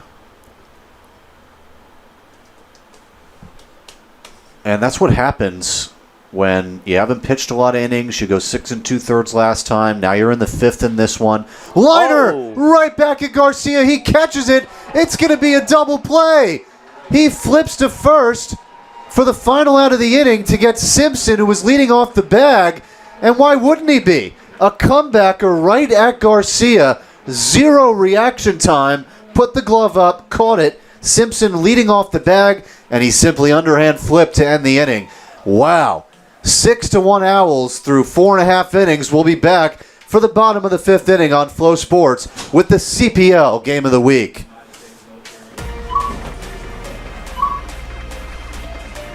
It's good! He could go all the way! At Ingles, we're proud to partner with Area Athletics. From Little League to the pros, college tournaments to high school heroes. It's all in the bag. You ready? Hold on, let me check the score. Ingles, low prices, love the savings.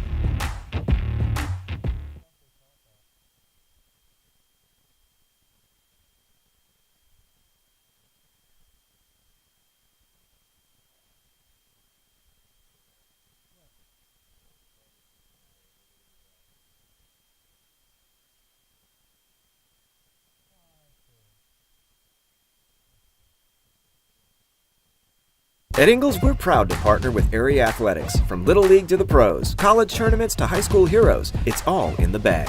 He could go all the way! Ingles, low prices, love the savings.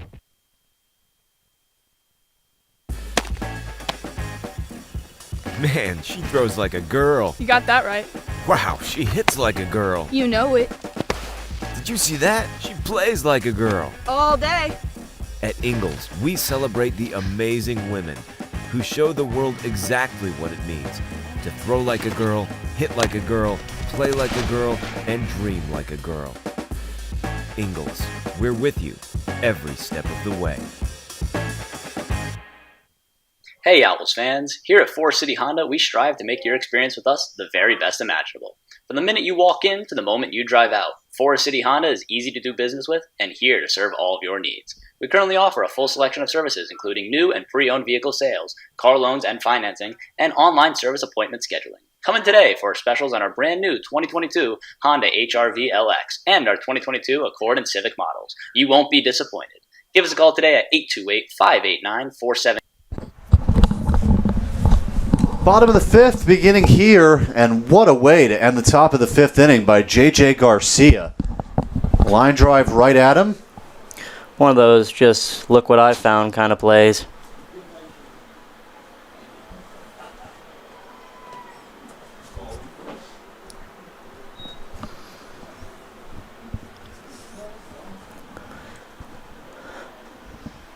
The 1-0 to Heineck is fouled away 1-1.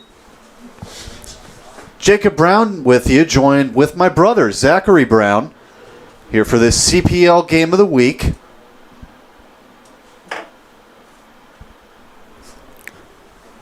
Parks did give up that immediate hit to Kuntz when he came in, but after that, what are you liking about what he's doing so far? Well, he came in 2 strikeouts looking, and that, whatever the breaking pitch is, it fooled 2 guys in a row, and Thompson and Reed, Blazczyk, they just looked at strike 3. And Blazczyk got 3 of the same pitch, and he still couldn't figure out what the hell was going on.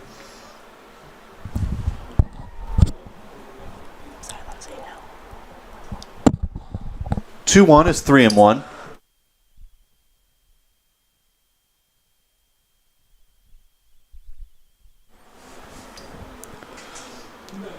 Hitters count for Heineck, who's 1 for 2 on the night. Popped up, first base side. Wallace chasing, as is Wagner, and ooh, man. That landed near Owls superfan Mary Light, and she's joking about it over there. Oh, man. And if you're a longtime Owls fan, you know who Mary Light is. Wears her light-up shoes to stay on brand. Credits that to every single Owls win. Her light-up shoes, and also with the brownies. Makes 96 of them every time. 3-2. Grounder up the middle. Tough it goes play over here. Parks, and the shortstop Vasquez not able to pick it up. You called it. Tough play. It's probably going to be an infield single. I would hope so. Definitely a single there. Nothing you can do. Seemed like the ball got instantly dead in the second it took that first hop off the grass. They haven't officially ruled it yet, probably conversing as we speak. No, they did. They did. Oh, so that was the 7th hit. Before, yeah. Okay, yep. So Heineck now with a 2 for 3 day. That's nice to see from him. Got a double against Macon, and now another one here. Grounder and under the glove of Salinas at third. Going to third is Heineck, and you can't even really rule that an error, can you? I mean, he didn't touch it. No, he did. Oh, he did touch it. He did touch it. Okay. No, you got to have that ball right there. It was definitely a misplay, not saying anything of that sort, but I didn't think it touched his glove. I guess it did. We'll see. See what the overall ruling is on it. Still stuck at 7 hits on the board, 2 errors. But nonetheless, great hustle by Heineck, reading that ball and getting over to third. And they ruled it a hit. Oh, wow. A hit on the play. And I was about to put an error. Sometimes there's some hometown scoring in play. Or you might have been right, Jacob. I might have been seeing things and he might have just completely missed it. 1-1.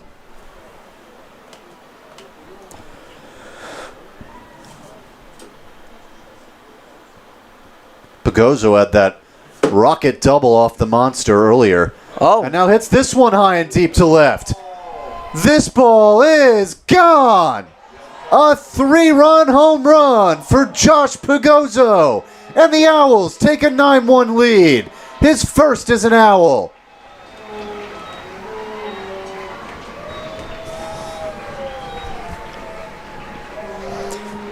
There is nothing you cannot like about the swings that you're seeing from Pagozzo. 2 absolute moonshots.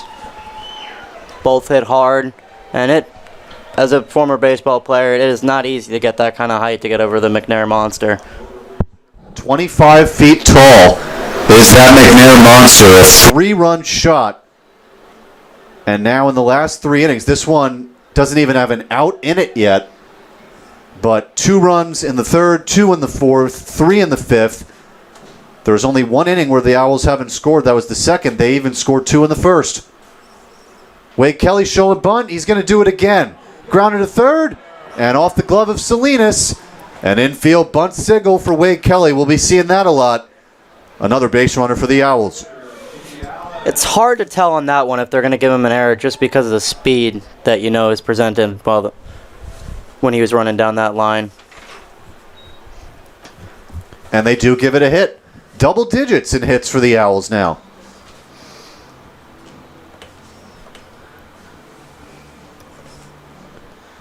Some definite series speed by Kelly there. Oh. And I guess, yeah, that's a balk. Yeah. Started his motion, fell during the process. So now a runner on second.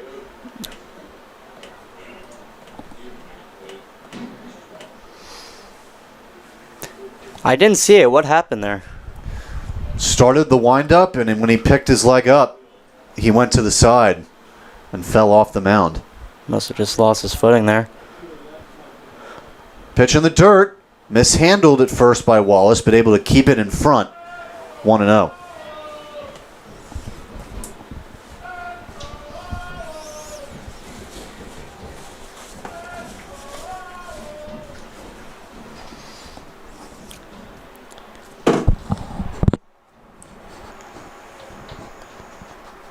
Allen looking to extend his hitting streak, even though he's walked twice.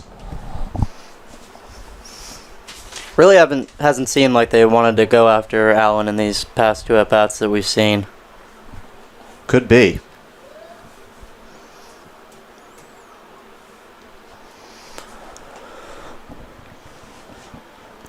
Allen's hitting streak at 3 games.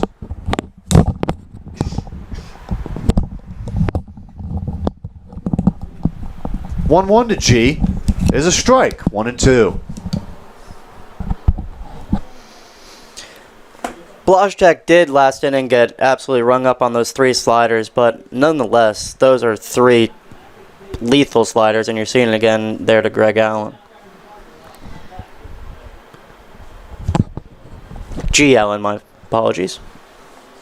You know, and it's funny, I've had the exact same mess up. You know, G, he'd laugh it off. But there's a major leaguer named Greg Allen. You just see the G and you want to complete the sentence, I guess. Not really sentence, but you get the point. 1-2, fouled off the ankle. And you see again how nasty that pitch is after it just hit G. Allen in the foot, and he still got fooled by it.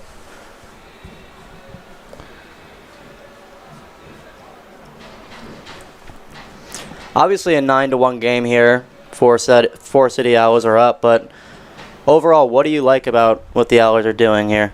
Well, they're doing what they've been doing to Boone for most of the season, scoring runs. But I think the more impressive and as this 1-2 pitch comes in, just misses the zone, 2-2.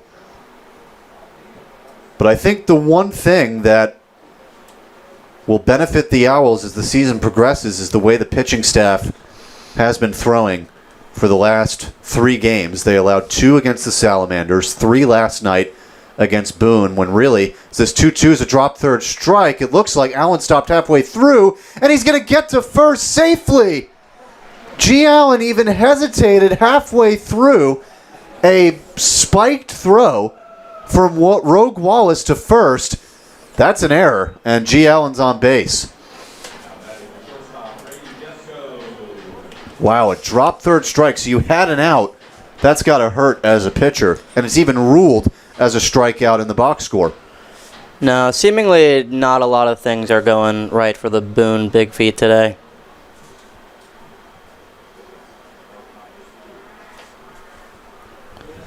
So now a meeting on the mound. No outs here in the 6th.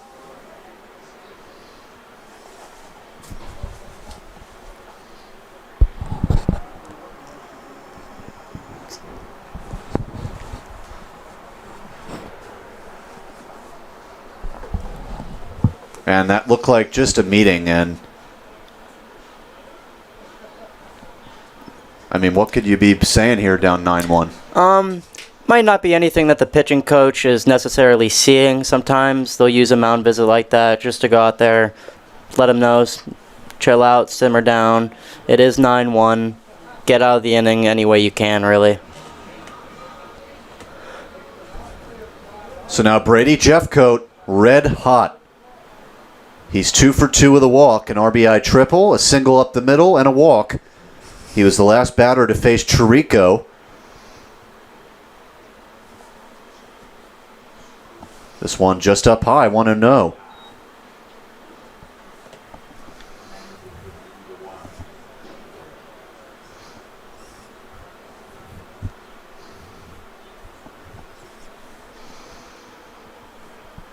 Looped in there for a strike. You almost forget with the length of the inning that Josh Pagosa went yard a few batters ago. Feels like last inning already. No, it really does. And you have to be happy that the Owls just keep pressing the hammer down here. You can't let go, regardless of the score. You need good at-bats, and you need to keep putting it on. Oh, 2-1. Oh. Throwback to the pitcher was wild. Well, low, and it just went off the glove of Parks. He made no effort to go get it after.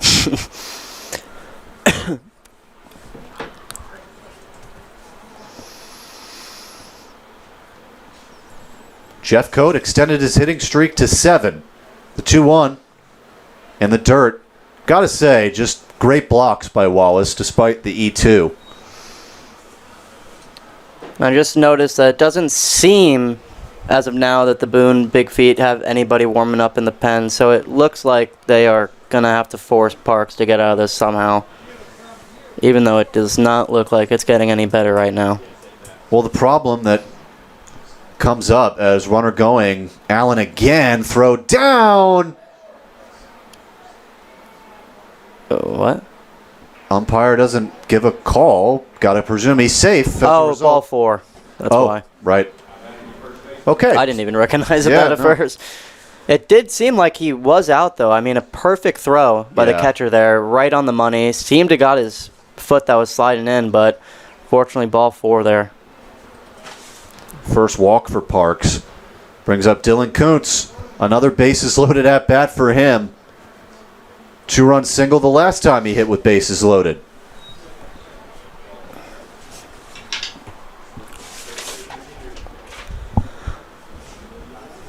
So RBIs 16, 17, and 18 tonight. 1-0 in the dirt. It's a wild pitch. Kelly coming home. He slides in, and it's 10-1. Fantastic read right there.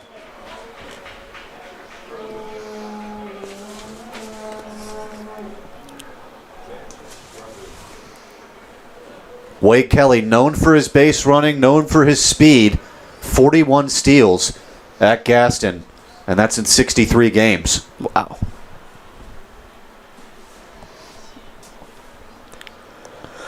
And a strike, 2-1. Caught it a little odd behind the plate. Doesn't mean it's not a strike, though.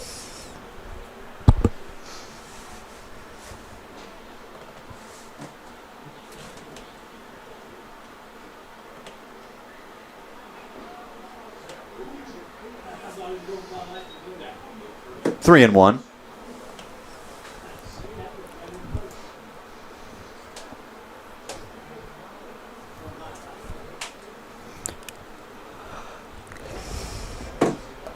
And another walk.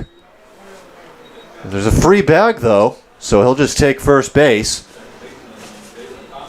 It seems like now that the coach for the Boone Bigfoots came out of his dugout and let him know the bullpen should get hot now. That's Randall Ortiz. Owls looking to become 4-0 against the Bigfoots this season. Certainly on the way.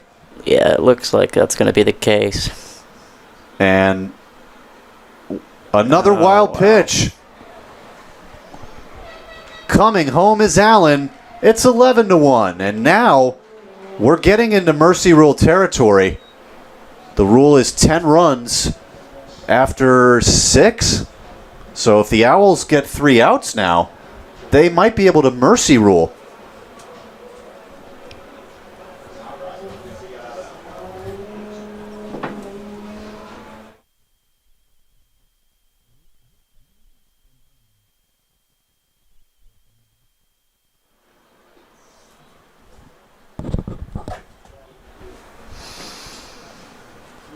And now, home plate umpire having some sort of conversation.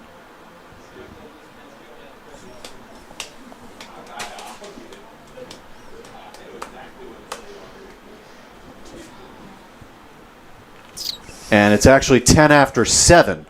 So if the Owls, they could obviously tag on a few here and get 6 outs, make this a 7-inning ball game. And there's multiple reasons why you want that to happen. Obviously, yes, you'd be mercying out your opponent. That's reason number 1. Reason number 2, that would save the pitching staff. There's an exhibition tomorrow for 7 innings, and it's always frustrating for Coach Daly, and he openly will say it, to have to manage a pitching staff in a game that doesn't count. Yeah. And you got to waste pitch counts and stuff like that. So tomorrow he's even thrown out the idea of some guys that don't pitch at all, go throw for an inning. That's why Rory Teddemer got out there last year, no offense. And the count now 2-2.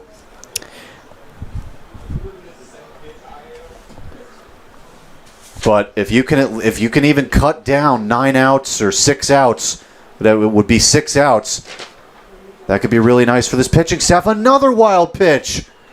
Another run. Blazchek scores. Jeffcoat. And it's 12-1. Holy cow.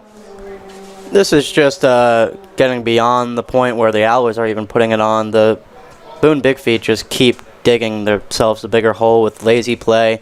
I mean, the catcher has to get his glove on that ball. Simple as that.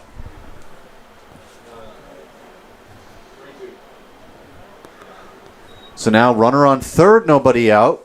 Count full. Thompson sends it to center. Lewis makes the play. Tagging from third is Kuntz. He'll score easily. It's a sac fly for Dalen Thompson. And the Owls take a 12-1 lead. And that's 1 out.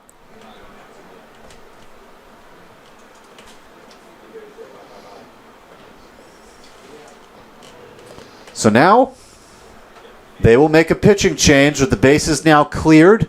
Can think of it almost as a fresh inning for whoever comes in. It's actually 13-1 Owls. And we will be right back here on Flow Sports after this pitching change on this CPL Game of the Week.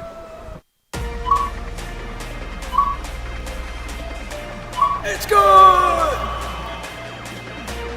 He could go all the way! At Ingles, we're proud to partner with Area Athletics. From Little League to the pros, college tournaments to high school heroes, it's all in the bag. You ready? Hold on, let me check the score. Ingles, low prices, love the savings. At Ingles, we're proud to partner with Area Athletics. From Little League to the pros, college tournaments to high school heroes, it's all in the bag. He could go all the way! Ingles, low prices, love the savings. Man, she throws like a girl. You got that right. Wow, she hits like a girl. You know it. you see that? She plays like a girl. All day. At Ingles, we celebrate the amazing women who show the world exactly what it means to throw like a girl, hit like a girl, play like a girl, and dream like a girl. Ingles, we're with you every step of the way. Hey Owls fans, here at Forest City Honda, we strive to make your experience with us the very best imaginable.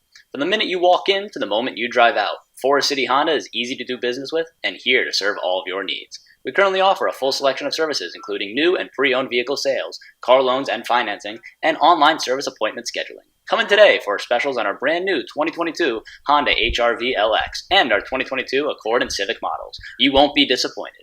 Give us a call today at 828-589-4783. We look forward to serving you.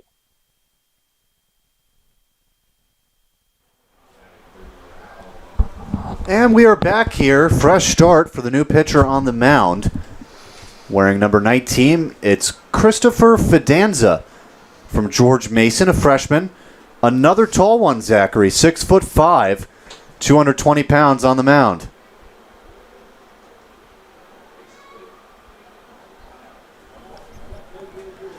And first pitch here is a ball, 1-0.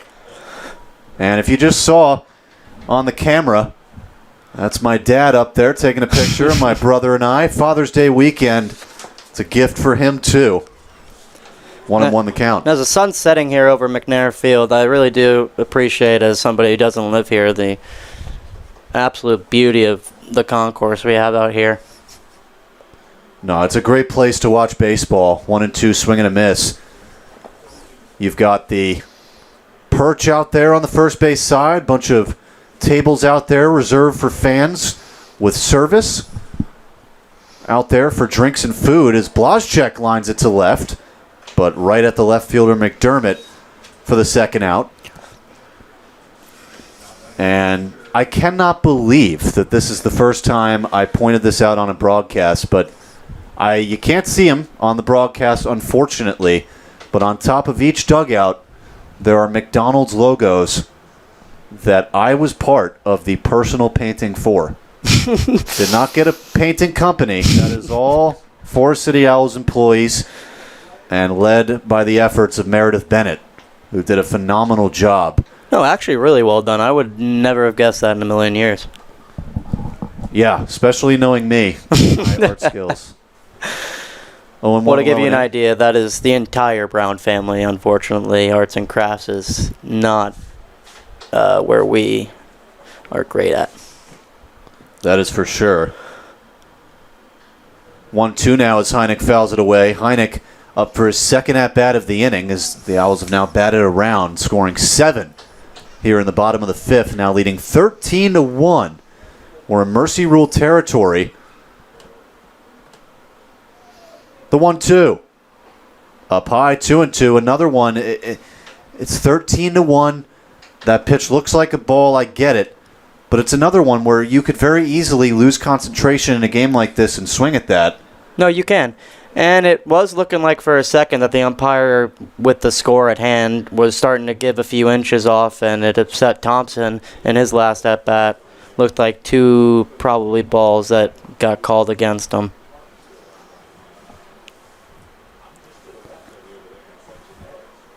The full count. Grounder, shortstop. Vasquez making the cheater play. And the tag by Wagner at first. The throw is a little bit offline. What a play by Vasquez at shortstop to end the inning.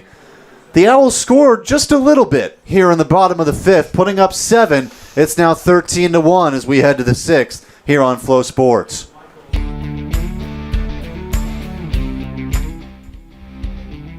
Make Circle B Barbecue your next stop for barbecue, ribs, brisket, wings, and all your favorite sides. Circle B also serves chicken for those that prefer. Got kids? Circle B also offers selections for your little ones. We also offer appetizers such as nachos topped with your favorite meat. Come see at Circle B Barbecue, located at 135 West Main Street, Spindale.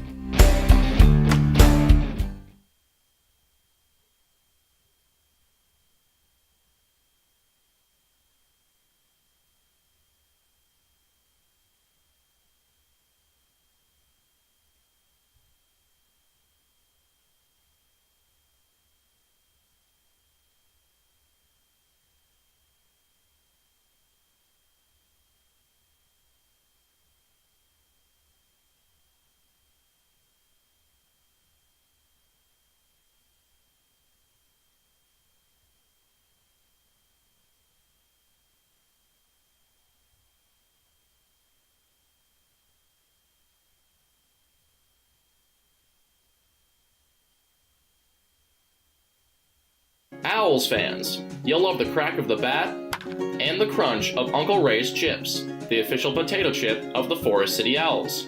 Uncle Ray's is great at making chips and are proud to say they make their product in their own unique way.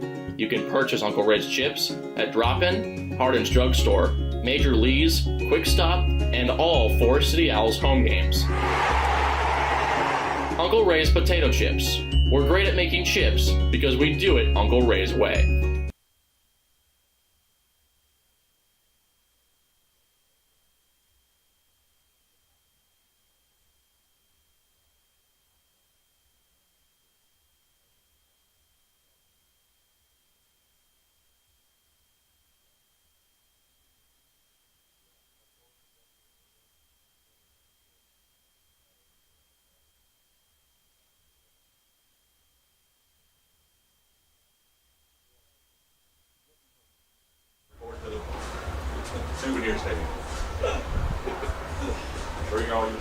So we are back here in the top of the 6th inning. Owls up big, 13-1.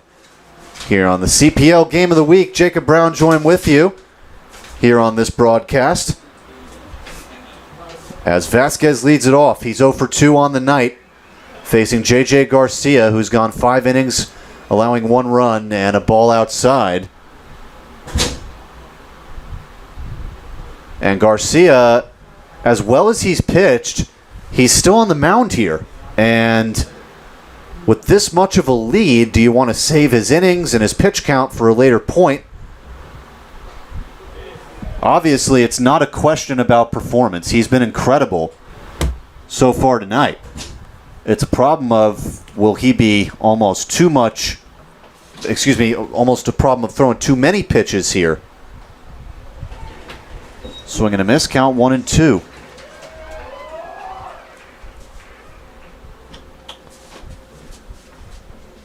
So you can almost think of this as the final 6 outs of the game. If Garcia can do this cleanly, count now 2-2.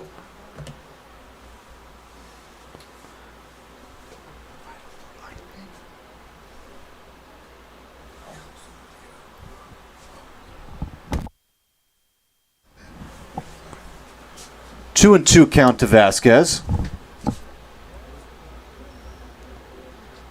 The pitch. Swing and a miss, strike 3. That is strikeout number 4 for Garcia tonight. But going back to that for a second, it's definitely an argument to be had. Do you stretch him out, let him keep going when this game is essentially already in the hands of the Owls? Or is it, well, if this game was close, he'd still be in there, treat it like a normal outing? We'll have to ask Coach Daly about it after a game.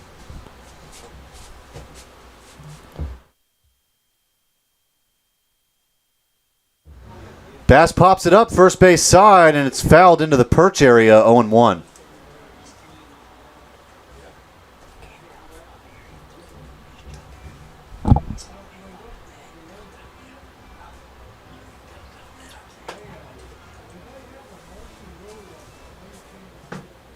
Oh, 1.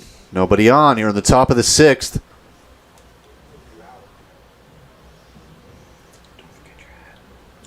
The 0-1. Upstairs.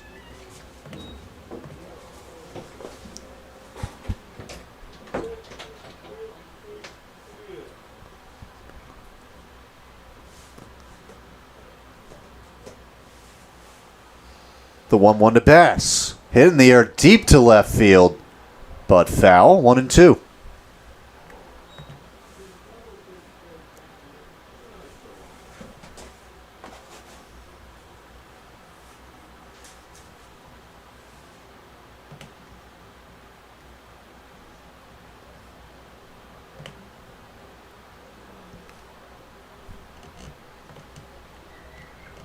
The 1-2. Upstairs, 2-2. But as I was alluding to a little bit earlier, too, in this argument of do you keep Garcia in, do you take him out? If he's able to go for the entire game or most of it, that saves the bullpen even more if a lot of those pitchers tomorrow during the exhibition are for fun. We'll just say it. There's going to be guys that aren't pitchers at all going up on the mound tomorrow. And the game not going to be broadcast tomorrow as it is an exhibition versus the Catawba Valley Stars. We'll be back with you on Monday. The 2-2. High and away, full count.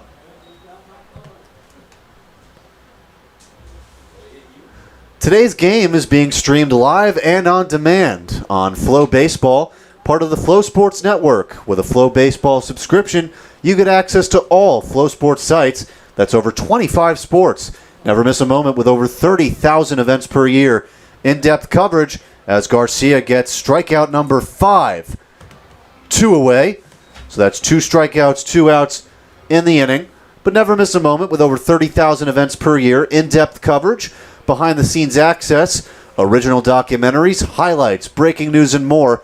Visit FloBaseball.tv to learn more and sign up today. That's FLOBaseball.tv.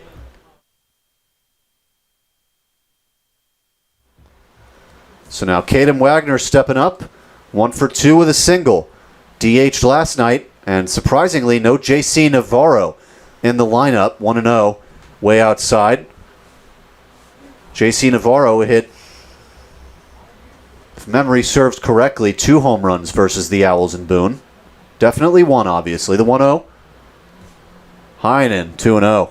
A rare miss by Garcia on that one.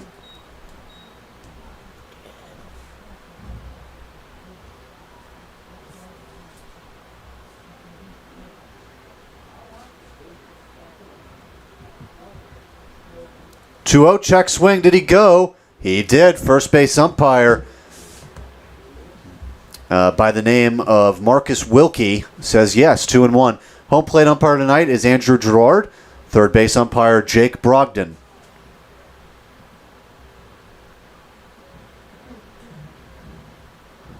Three and 1.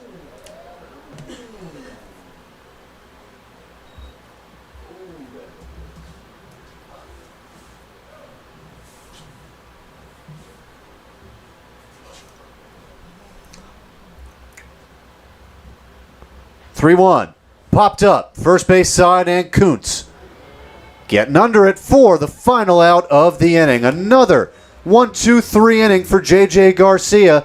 He's gone 6, and he's only given up a run. We'll be right back here on Flo Sports for the CPL Game of the Week. Owls leading 13-1.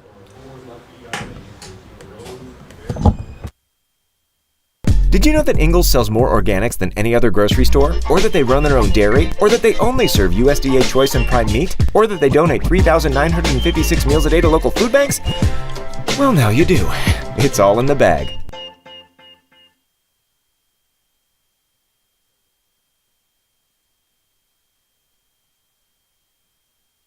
If there's anything better than getting your go-to order from McDonald's, it's getting it for less in the McDonald's app. Treat yourself to 20% off your entire order at McDonald's when you use the McD app and spend $2. Ba-da-ba-ba-ba.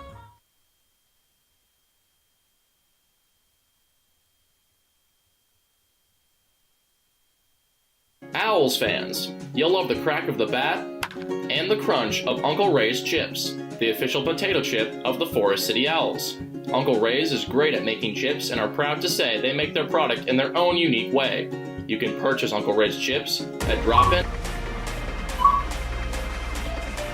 It's good!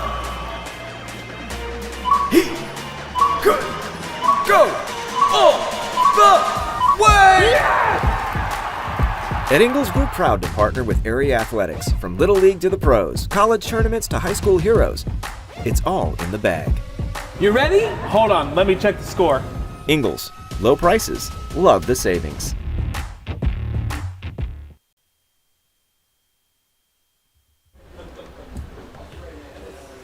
We are back here in the bottom of the 6th inning. New pitcher on the mound for Boone.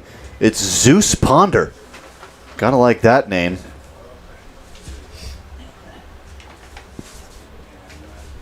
Righty on the mound. Ponder from Southern Illinois, Edwardsville.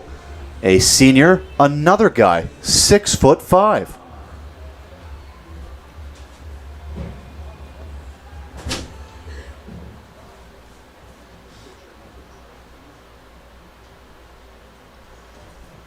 Con to lead it off, and a strike, 0-1.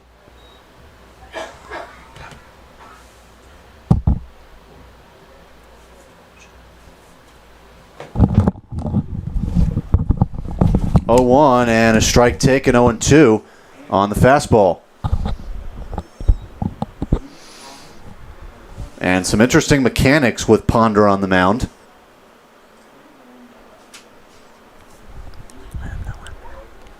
And my brother, Zach Brown, back with us.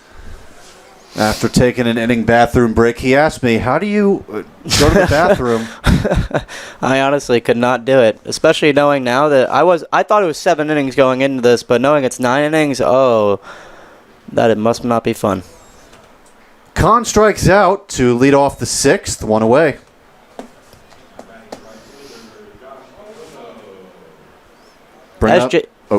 As Jacob said, though, some definite funky wind-up here. I mean, I've not seen anything like this in a while. But got the job done. Bringing up Josh Pagozzo, that slugging percentage going to go way up. A double and a 3-run home run over the McNair Monster. Ball 1 here. And if the CPL adjusts the stats to my corrections, which they don't have to, obviously, I just always email with the corrections. Pagozzo should have had 2 RBIs entering this game. They have him listed with 1.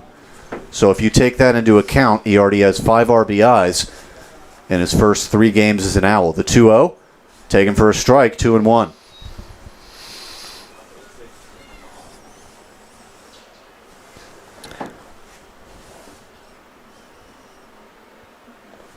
Strike 2. Out on the black on the outer corner. Nice placement.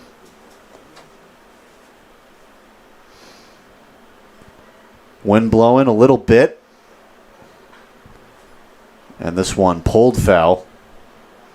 I do have to say again, as somebody who did play baseball, again, not to reiterate that for the 1,000th time, but I really do have to respect how these college players are coming in here after a season long of using metal bats, and then not really a lot of time from what I know.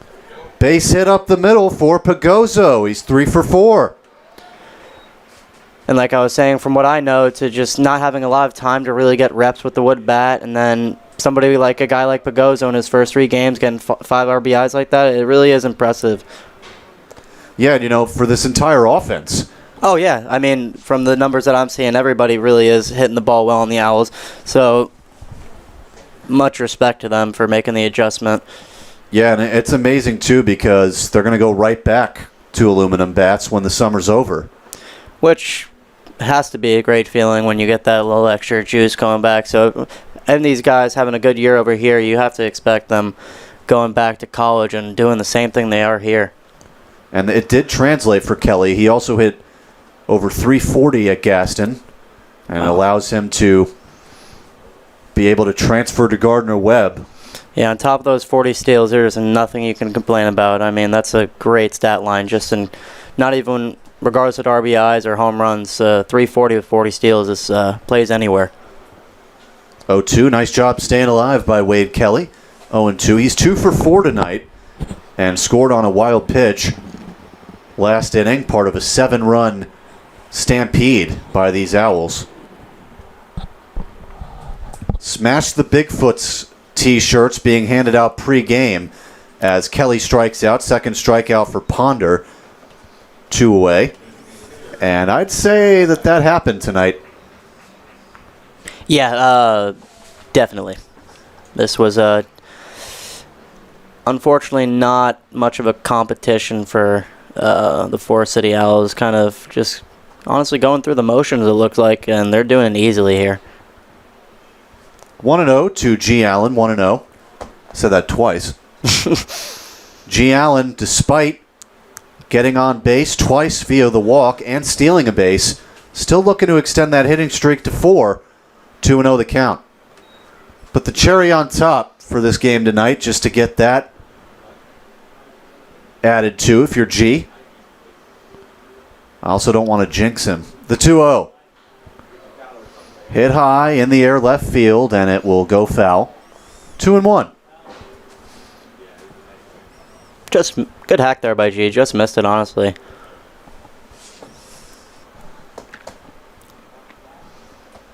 So I do have to ask, are you just saying G. Allen because that is his first initial, or his name is G? His first name is William. Middle name, it's listed to us. It's William G. Allen. Oh, okay.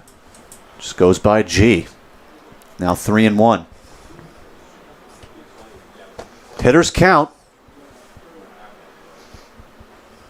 Swing and a miss. That's a nice break. Starting high and away, trailing low and in almost. No, and we were saying that he does have a funky windup, but it definitely, from what I'm seeing, is adding some deception to that slider. He hides the ball really well, and it moves a lot. Full count pitch, hit in the air to center field, but Lewis making the play to end the inning.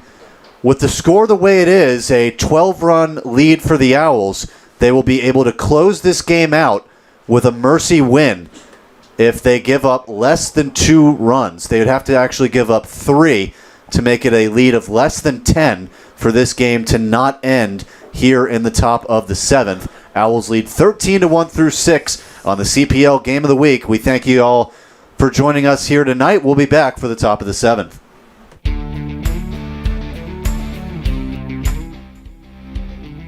Make Circle B Barbecue your next stop for barbecue, ribs, brisket, wings, and all your favorite sides. Circle B also serves chicken for those that prefer. Got kids? Circle B also offers selections for your little ones. We also offer appetizers such as nachos topped with your favorite meat. Come see at Circle B Barbecue, located at 135 West Main Street, Spindale. Hey Owls fans, here at Forest City Honda, we strive to make your experience with us the very best imaginable. From the minute you walk in to the moment you drive out, Forest City Honda is easy to do business with and here to serve all of your needs. We currently offer a full selection of services including new and pre-owned vehicle sales, car loans and financing, and online service appointment scheduling. Come in today for specials on our brand new 2022 Honda HR-V LX and our 2022 Accord and Civic models. You won't be disappointed. Give us a call today at 828-589-4783. We look forward to serving you. Man, she throws like a girl. You got that right. Wow, she hits like a girl. You know it. Did you see that? She plays like a girl. All day. At Ingalls, we celebrate the amazing women who show the world exactly what it means to throw like a girl, hit like a girl, play like a girl, and dream like a girl. Ingalls, we're with you every step of the way.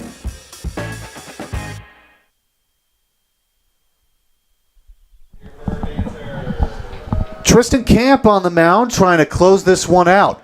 Owls lead by 12, so if they're able to maintain a lead of 10 or more, they will close out this game here in the top of the 7th inning.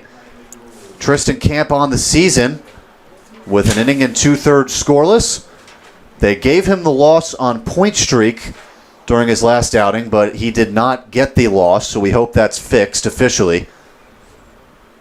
Ball 1 here to Tristan Salinas. 5, 6, 7 in the order, due up for Boone.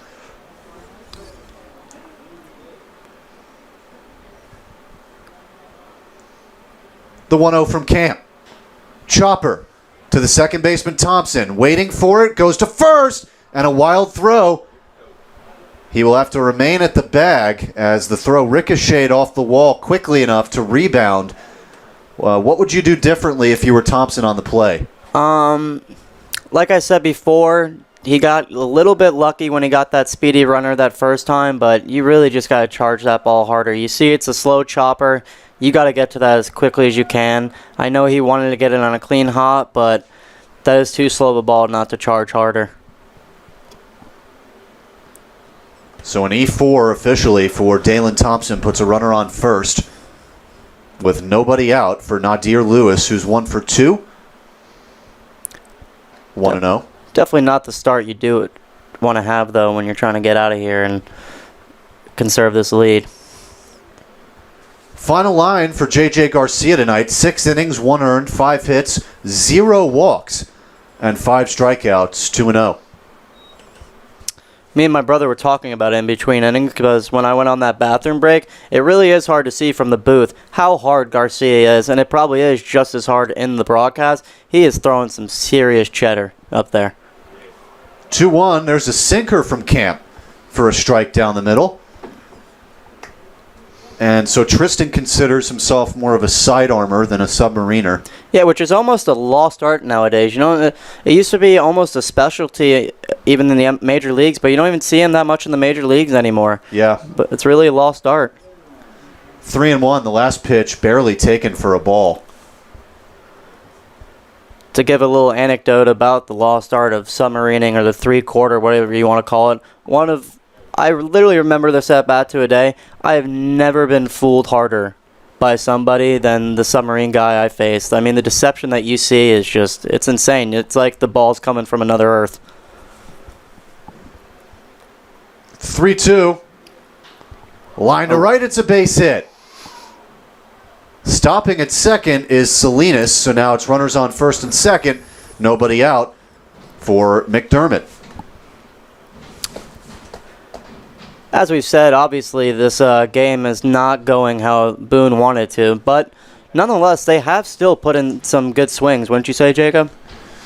Yeah, I mean, still 6 hits on the day. They've hit the ball hard when they do, but it's these situations right here where they have not been able to put runs across. And that shows the difference between a 9-3 club like Forest City and, unfortunately, looking like going to be at least a 4-6 Boone after this. 0-1 to McDermott, who is 1 for 2 as well.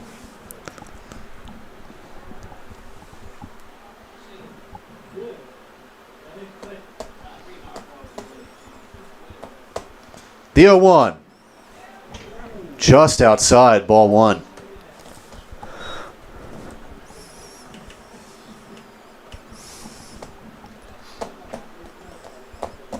A double play could help things out. Camp loves to throw sinkers to induce the ground balls. He did it in Macon. 1-1, a high strike, 1-2. Good pitch. With runners on base, he seems to do a lot better with the sinker as opposed to the slider.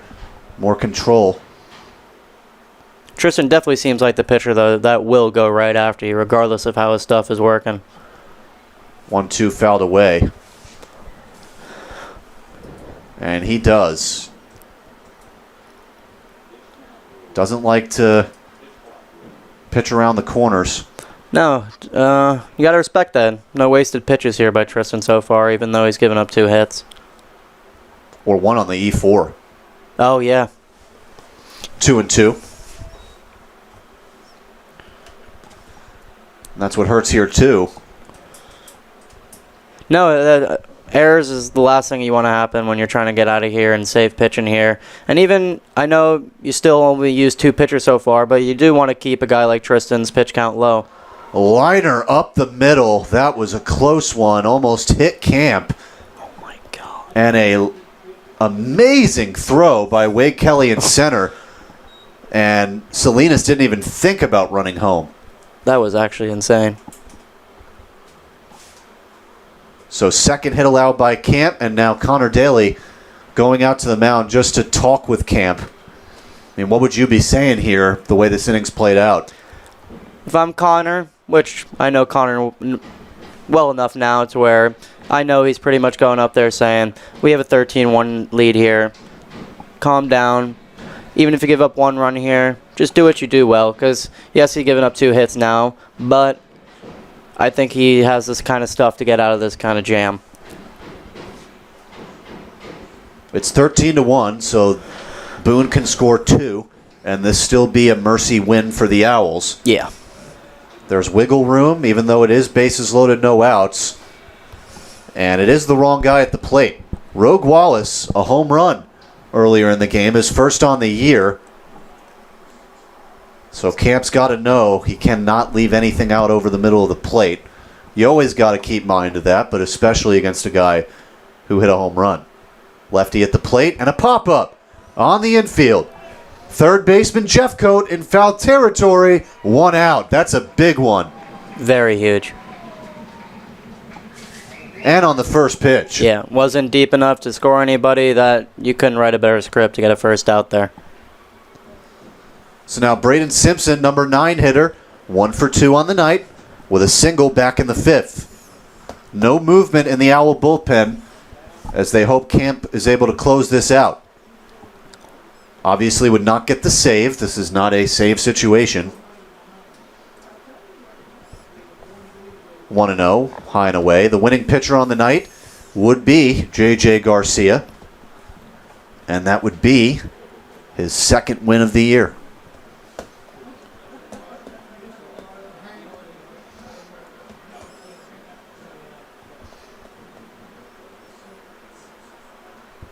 First pitch, ground ball, second base. Thompson going to be able to get 1 out. A run scores, so an RBI ground out by Braden Simpson.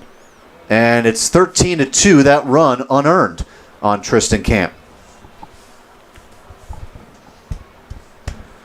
So what about that there by Dalen? I mean, he's had a lot of chances here tonight. Some plays, he makes amazing plays. Last night, there was a short pop-up to right field.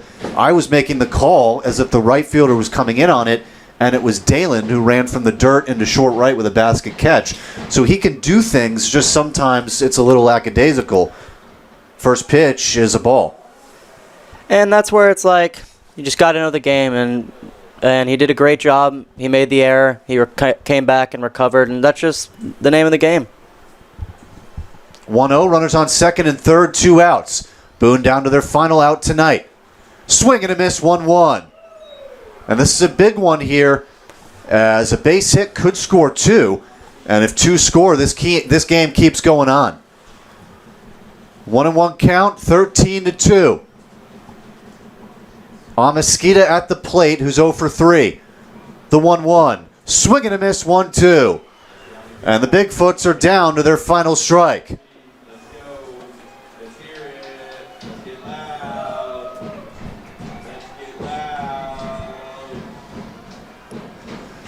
After he was late on that pitch, Jacob, what do you think he should go with here? Camp seems to be more confident with the sinker. The 1-2 popped up behind the plate and foul. That was a slider, it looked like. Yeah. Maybe. Weird pitch there, but got up and in on him, still did the job. The second baseman, Amesquita, second-year CPL player, spent last year with the Martinsville Mustangs. The 1-2 with 2 outs, runners on second and third. This can end the game, and it's fouled away. So Amesquita, nice job staying alive on the last 2 pitches.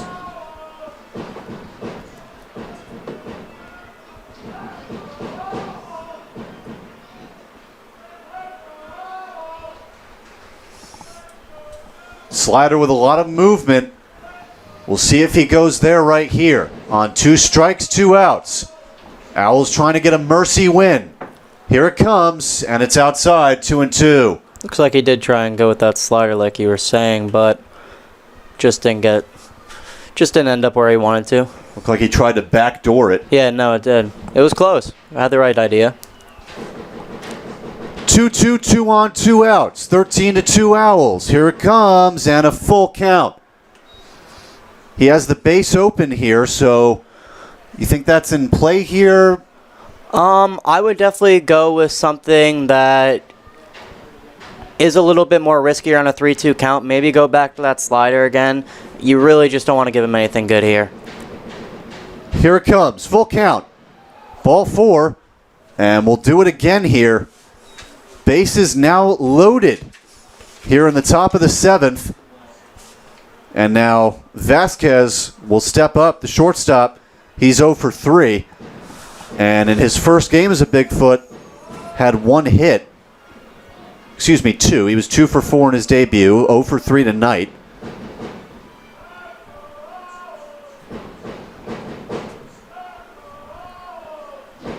Vasquez from North Greenville. A few Owls on that team as well. And a strike to start off the at-bat. 0-1.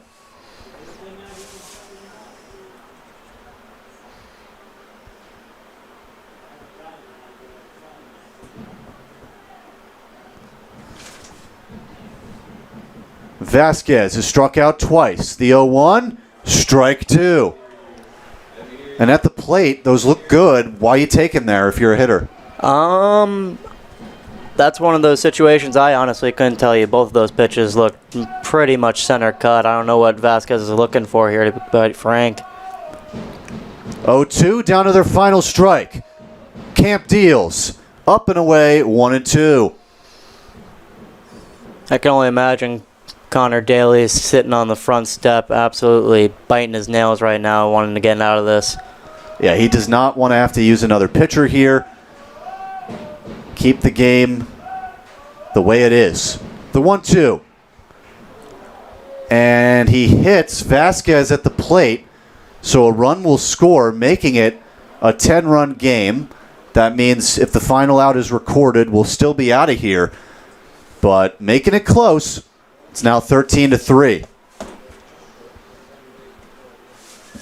And I have to respect Boone for this. 13-1 game, they could honestly turned off the off switch, save their pitching as well, because if they go another inning, they probably have to waste another arm. But regardless, they came out and they're still trying to swing. So now Tyson Bass, number 3 hitter for Boone, 0 for 3 on the night. Ground ball, second base, Thompson gets it, throws to first, and this game is over. Owls with a mercy win, 13-3 over the Boone Bigfoots tonight. Final box score, 3 runs on 7 hits, 3 errors for the Bigfoots, 13 runs, 11 hits, 1 error for the Owls. A dominant win here tonight. The Owls now 4-0 against the Boone Bigfoots. Tristan Camp able to work out of it, preventing this game from moving on. The next game that will be broadcast here on Flow Sports will be Monday night against the Macon Bacon at 7 o'clock right here on Flow Sports. Miles China should be back with us for that game. And Zachary, this was fun for us. It's a rare thing that we get to do. Really was. So yeah, we'll be listening back to this for the rest of our lives, and maybe, just maybe, Zachary will be back before the end of the season. So we'll see. 13-3 victory here for the Forest City Owls tonight, and we'll see you tomorrow here on on Monday here on Flow Sports.